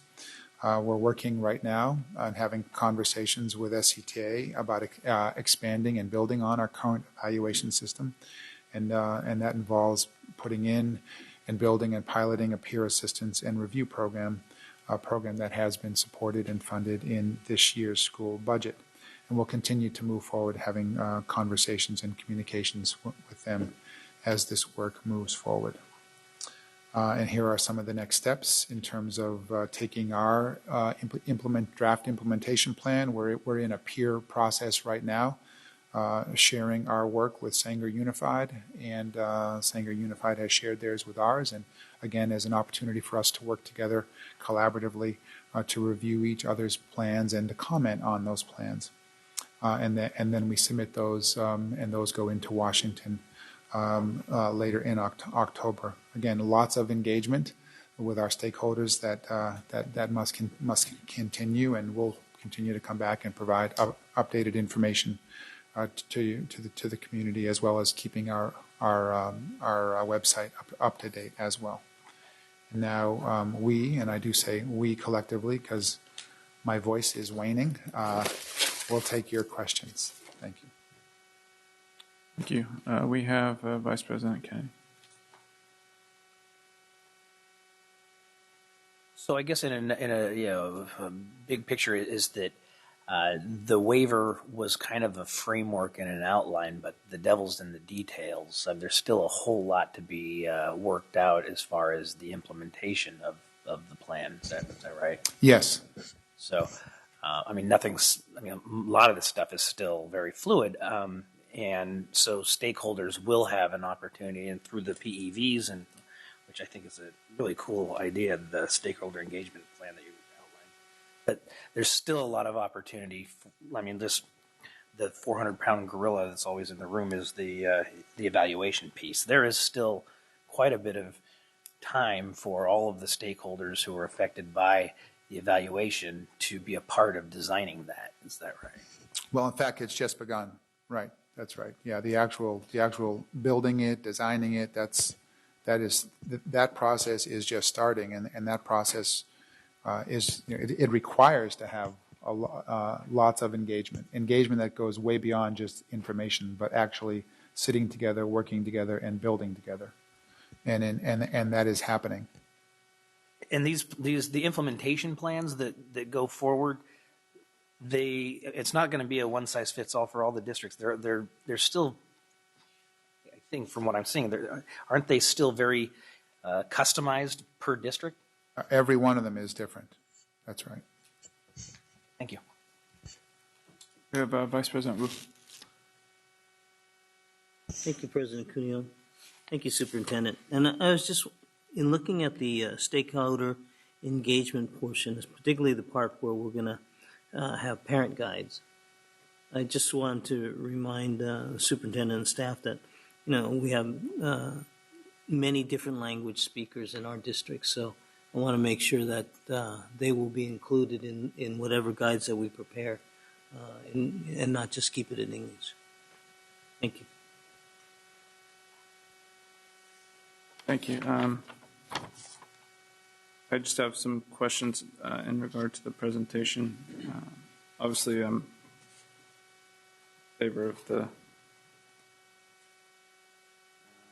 outlined changes to core principles and ways we do business in this district. I think sometimes we get too wrapped up in financial issues when they're internal changes and kind of a reorientation around themes and processes can be just as advantageous for student learning than spending a lot of money. In regard to the assessments, Superintendent, we talked about the academic domain piece. You said we're going to go forward with Common Core assessments 3 through 8 and 11th? Those are, yes, that is correct. On the computers? Yes. Okay. And then the other grades won't have any assessments this year? Well, those grades, again, under No Child Left Behind, which again, and other state testing requirements. I mean, we will be required to assess children in grades in those grade bands 3 to 8, and in English language arts and in math, as well as grade 11. That is the configuration which California has signed on to assess. So we don't have any flexibility there. And again, those are the new grade levels that will be assessed under, which again, we still have to be beholden to some assessment. And then if the CSTs go away, the other grades won't be assessed? Well, the CSTs, if AB 484 is signed into law, which we have every indication that the governor will sign that, yes, the CSTs they disappear right away. There will not be any CSTs this year. Okay. I've been brought around on the social and emotional domain and do feel it's important. I just a quick editorial comment, though. I think if you go to any school and the school has a large percentage of kids that proficient or above, you're going to see a school that has a wonderful culture and climate. So I think achievement is paramount. But in regard to the 3 types of schools that we have, these reward schools and focus schools and priority schools, that was part of the core waiver? That's part and parcel Yes, of it? yes, that is. Okay, That's and right. what was the thinking behind this kind of classification, if you know? So that we wanted to be able to identify the highest performing schools based upon a multiple measures series of metrics, as well as those that were performing at the bottom of these targets, and find a way to, again, pair them up to create this focus on continuous improvement, but a peer-to-peer opportunity for them to work together. And then, of course, there were schools that that perhaps would be in the middle. That they may have been performing better, they may not be in the bottom, but again, always with an effort to improve. And this could be an area where, again, while they may have overall high performance, perhaps they weren't closing achievement gaps. So we wanted to be able to create a designation for them as well. And this is mandated? Is this mandated? It wasn't mandated. This was something that we had worked on to really focus on. How do we build a culture of continuous improvement? Get schools working together, but also identify those and find ways to bring extra supports. I am less bullish on this on these things here. This classification system, I think it kind of takes our eye off the ball a little bit as a systemic reform. I understand the kind of intent and the impetus behind it. But I think it needlessly complicates the situation. I think a well designed and implemented system throughout the entire district is something that's far more important than the categorization of schools. I do find it useful, just as an offhand comment, though, if we're going to get the continued flexibility, if hopefully LCFF will let us have more flexibility on how we spend our money. And I think the intent of the new funding system will be to direct more resources to kids in need, and specifically, I think, around achievement results. So, in that sense, I can see where it might be fruitful to engage in discussions of low-performing schools versus higher-performing schools, especially high-poverty schools versus low-poverty schools. And then, I just want to say I'm in regard to the Guide to Success, I'm very happy that we've begun those discussions and started that. And I've given my feedback along the way, but just to make the point of, I think it's got to be very simple. I think to penetrate a system of 40,000 kids and 2,000 to 3,000 staff, that it's just going to have to be clear and simple. And I also think in regard to the new evaluation system, all the other pieces that we're seeing, the accountability pieces, it's just got to be simple, or else it's going to get muddied and muddled in the conversations between staff, and by the time you get to the classroom, its efficacy is going to be greatly reduced. So I really urge staff and in the discussions they have with people to kind of try to get to the most simple indicators we can that are easily translatable to teachers in the classroom and principals who are going to be overseeing those teachers, and then up the food chain ultimately to you, Mr. Superintendent. And I guess I would also be remiss if I didn't say I'm not in favor of getting rid of PI choice transportation. I think I understand that it's not mandated since we have, in essence, waived out of NCLB, LB. But I do think it's important that parents have a choice at the end of the day, and that if schools are failing, that they have the right to vote with their feet and move their children to a school that they think will allow their children a chance of success and be prepared for college. And with that, did you want to respond? Yeah, I just wanted to respond to that part of it, which is, so we are keeping PI transportation. I think the challenge is, and why this new designation of schools is important is it, again, with our open system in the school district, parents, the Guide to Success is designed, as you said, and have emphasized, to be simple and easily understandable. Will provide more information to all in our community. And this new designation, which we think is a much more fair, a much more holistic way to identify those schools that are performing well, that are doing well, that are closing achievement gaps, that are graduating, keeping and transitioning more students on to college and into high school, that have culture and climate that in fact, our community will have more information to be able to make better choices, and if they so choose, they will be able to vote with their feet, so to speak. Right now, it is really difficult for them to do that, particularly when a school, 74% of our schools are under current No Child Left Behind, are labeled a failure. You're either not a failure or you're a failure. There's no real way to parse that out. And we even think that even with the state's accountability model right now, and not clear as to how that will be defined moving forward, again, it's not a real indication of is this school addressing the needs of its English language learners, of its special ed students. What's it doing with the various subgroups? Is it moving students on to college? What is it doing around suspension and expulsion rates? So we think that this model that we're building, in fact, will be able to give our stakeholders and our parents better information, a much more holistic examination and an assessment of how well our schools are doing, again, with an emphasis, a continual emphasis on getting better.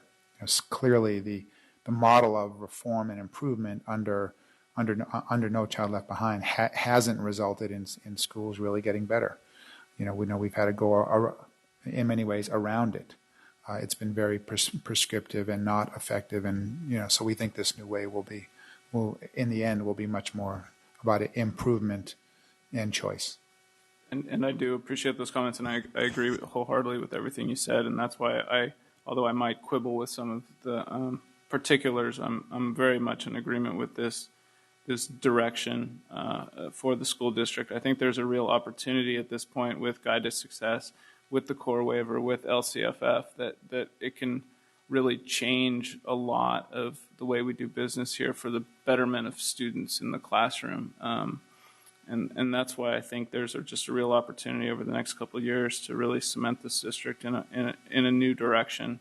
Like you said, away from the old paradigm, but towards something that's more centered on student learning with a more holistic look, with a better assessment of how we get the proper supports to kids who need them, and away from this punitive model and towards a model of self-improvement and identifying quality in the classroom, so that at the end of the day our kids are college ready and prepared to go there. Board Member Rodriguez. Thank you, President Cuneo. I just have a couple of questions. First of all, I want to agree with a good majority of what President Cuneo was talking about. I do believe in people voting with their feet. I have said that several times here on this board, in fact. And I've seen parents more recently vote with their feet during some of our most recent votes that we've taken for this district. So along with that, though, comes into mind the total quality management standards. And one of them always sticks to me is the people who are closest to the task are the ones that are going to have the best solutions. And I see here that we talk about engaging our stakeholders, such as the teachers union or other unions. But when I hear just before I come into my seat that there have been minimal conversations taking place, yet we're talking about major changes, I have to consider that to be a little troublesome. So I really do hope that there's that improvement. Otherwise, all of this work that needs to be done is not going to get done in the manner in which, or the time frame at that in which you're hoping to get it done. You have to create the buy-in. I said that the last time. And along with that is, I understand that we might have a good majority of this board that supports this, but it hasn't even come to our board as a policy to vote on. So, and those are my comments. Member Arroyo. Thank you, President Cuneo. I think some of the comments or questions that I had have already been echoed. Generally, I am not a fan of NCLB, and I think that everyone understands the live or die by a test, and kind of living life, by that standard, not giving consideration that there are other real factors that impact a child's education. On the positive, though, I think that a lot of advocates for kids in struggling areas were that at least he brought attention to underperforming schools. I mean, that was a positive takeaway from NCLB. At least there was a focus and there was a ranking and there was a need to pay attention to schools that generationally just churn through kids and no real performance in education. So having said that, though, as we're looking at the next future of how to approach standards and measuring and moving forward, the comment that I have is this is a very ambitious plan for 1 year. And I do concur with Board Member Rodriguez in that stakeholders will be a must. I mean, as I listened very carefully and attentive to your presentation, Superintendent, I mean, I do see a lot of actions and a lot of processes that require a lot of attention from a lot of people, and I do concur. Stakeholders are going to be critical if this plan is going to be successful. One question that I have, in terms of engagement, are you talking engagement in the development of this plan, or are you planning to engage them after it's been developed and then you just kind of implement it with everyone else on board? So this is really a framework of an action plan, and the real implementing these various pieces. I mean, we've been implementing the Common Core for several years, and there's deep engagement and ongoing engagement there. Around our Guide to Success, that again, and there's an engagement plan. It happens to be on the screen right now. That is, again, a deep engagement. So actually building the plan and building the GTS is all about in engagement. Same on Principle 3, developing new evaluation tools and processes for both principals and teachers. It's we have to negotiate those, and those building those again will be all through actual negotiation. So that's deep in engagement to do that. None of this will be imposed. Okay.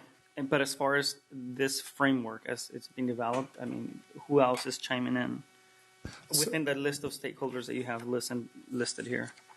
So this framework has been developed here at the district level and with others from within our stakeholder community that have had input into some parts of it, and we've also developed it collaboratively with other school districts. Again, it's a framework, it's a plan to implement. And again, that's work that we have done. Again, we've done it cross collaboratively, with various divisions, departments, and various pieces of it have had other stakeholder involvement and input. As I said, Principle 1, that is not new work for us, and that work's been done deeply and very collaboratively. The GTS is brand new, and here's how it will roll out. We have had a collaborative stakeholder design team that's helped to initially put this together. You can see that little group over here in the dark blue box. We have had stakeholders involved in that process. And again, Principle 3, not much has happened with Principle 3 except to having some initial conversations. Okay. So what I see here is a framework that will dictate a lot of what's going to be put in a plan, and I would suggest that. And another observation is that it's internal. I mean, it's your team, and people within the district that are collaborating on putting this. I would suggest that maybe there might be already other stakeholders that might want to chime into this, and regardless of agreement or disagreement, or who we like or who we dislike, is the more buy-in that there is in this plan from the initial stage, from the framework. I mean, there might be comments, there might be ideas that might generate that kind of collaboration that might make it easier once you get into the implementation phase. Obviously, stakeholders are going to be needed in the implementation phase, but I think that if we wait till then, it might be a little bit more of a harder task. And if you're really giving yourself a 1 year lapse to really lay the foundation for this, I I see a need for engagement not only at the implementation level, but at the very initial development of the framework. And again, I do concur with Board Member Rodriguez that every single person in this district is going to be required to pull this through and make it a reality. And the better, the more we can do in dialogue and cooperation, the better. Thank you. Member Pritchett. Thank you. I guess my questions are for Ms. Levine. I had the privilege of attending the first core meeting that we had here with our parents, and I kind of just sat and listened to what was going on. And I know there was what I could think of as three major complaints. One was the time frame of what was given to them and asking for feedback. The second one would be how many teachers are being trained and how we're going to get that word out to the rest of our teachers and make sure that it's effective at all of our schools. And three, how many computers were going to be sent to each school. Does that sound right? So you're speaking about the state dollars that were given to support the implementation of Common Core. Right. Does that sound right? About those were some of the issues raised. That seemed to be most of the issues. So I wanted to attend last night's meeting, but I was at back to school nights. Can you kind of give us a sense of what happened and if it was a little bit more at ease? Or? So last night's meeting, I believe, was a very different from the previous meeting. We accomplished a lot. Not to say we didn't accomplish anything in the last meeting, but we were able to answer the questions that were raised during the first meeting and actually began the development of the plan, which we're going to bring to the board on October the 3rd. So we reached consensus around the three areas that the state has stipulated for the expenditure of the funds. It was a very successful meeting, very collaborative meeting. We heard from all of the various groups that were there, the parent advisory groups, our principal groups, as well. Yeah, those were, and SEIU, or classified group, was there as well. Okay. SCTA was invited, but they were not able to make it. Okay. I kind of assumed it was going to go a lot better with that it went meeting. very well. And we're all kind of learning as we go along, and then you were able to go back with more information and inform them. Yes. So I'm really happy to hear that. Very collaborative. One thing I would just suggest in the future for future meetings is just make sure that we give the stakeholders enough time to review information prior to going into a meeting if we're going to ask for feedback. So well noted. Yeah, thank you. Thank you. No other comments? Thank you. 10.0, business and financial information reports. Receive the information. Do we have Board Member Kennedy? Yes. Thank you very much. If I could have the board's attention, I actually have homework for you. You're going to be, members, I actually really need your attention on this. Okay. We're going to be getting packets that look like this from Head Start. It's actually a board orientation from Head Start, and board being us. It's not just something that's an informational item, though I'm sure you'll get a lot of information. It's interesting. It's actually a legal requirement that we now have in order to continue. It's one of the many requirements that we need to do to fulfill in order to continue getting the funding from the feds.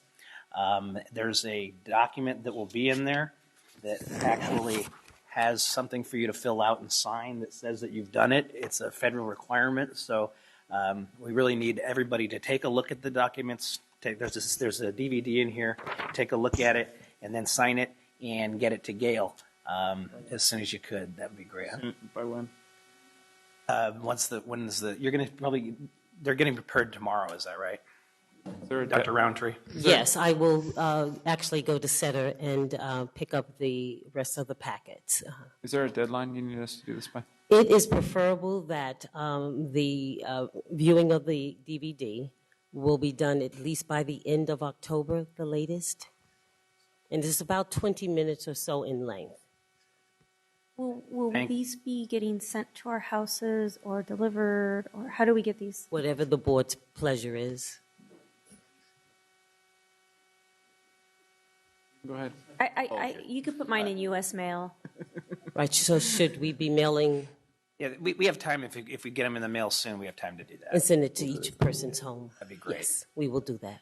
It would be useful for what I'd prefer is maybe get it at the next board meeting, and we've had a little bit of extra time during our executive session, so I'd be happy to watch it then. Then I can leave everything here, not lose it, and make sure it gets turned in properly. Does everybody prefer that we get it at the next meeting? Everyone can do their own thing, but I think Diana would rather have hers, but I'd prefer to get mine here. That's easiest for me, so. I think that's simplest for staff. Yeah. What we will attempt to do to address the need of the board is we will meet with our technology department. We will see if we cannot compress it and send it to you via email. And that way you're able to immediately view it. Okay, so we will do that. Appreciate it. So I appreciate your indulgence. Sometimes we get a lot of stuff, but this is actually something that we need to sign and get back. So thank you very much. Yeah. There is, but we, board members, there has been an item that's been brought to my attention. We have to briefly go back into closed session for approximately 10 minutes, so I'll adjourn to closed session right now.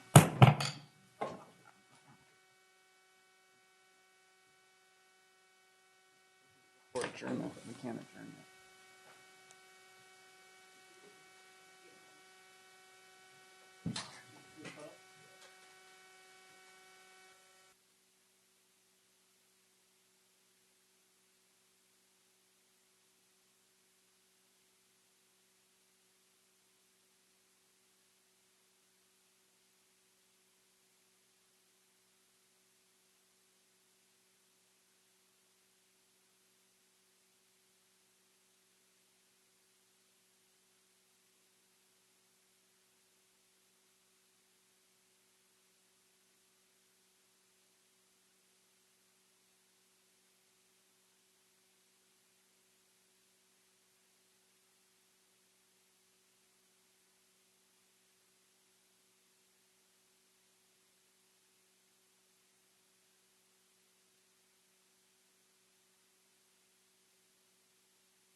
everybody. I'll just gavel us back in as everybody comes in. We're back in open session. We have 11.0, future board meetings, dates, and locations, October 3rd, 2013, 4:30 p.m. Closed session, 6:30 p.m. Open session here at the Cerna Center, again, October 17th, 2013, 4:30 p.m. Closed session, 6:30 p.m. Open session. We do have do we have a motion for adjournment?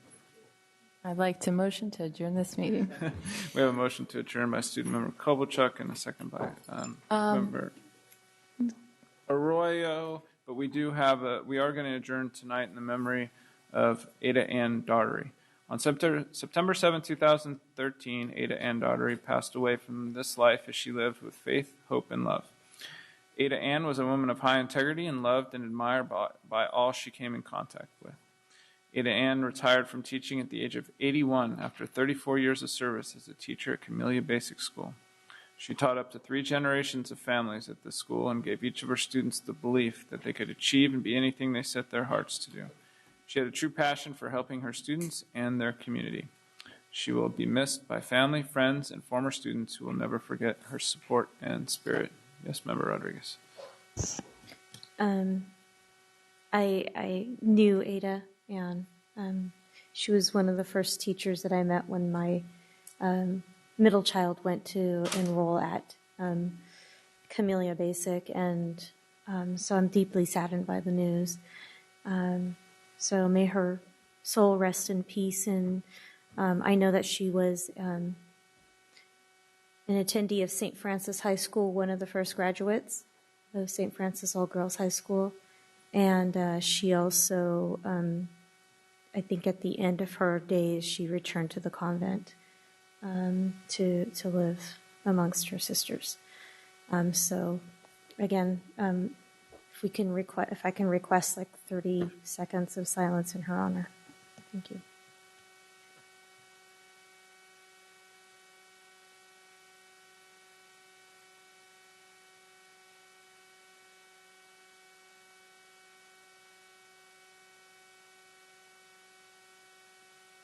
We have a motion. All those in favor? Aye. Opposed? Abstentions? We are adjourned.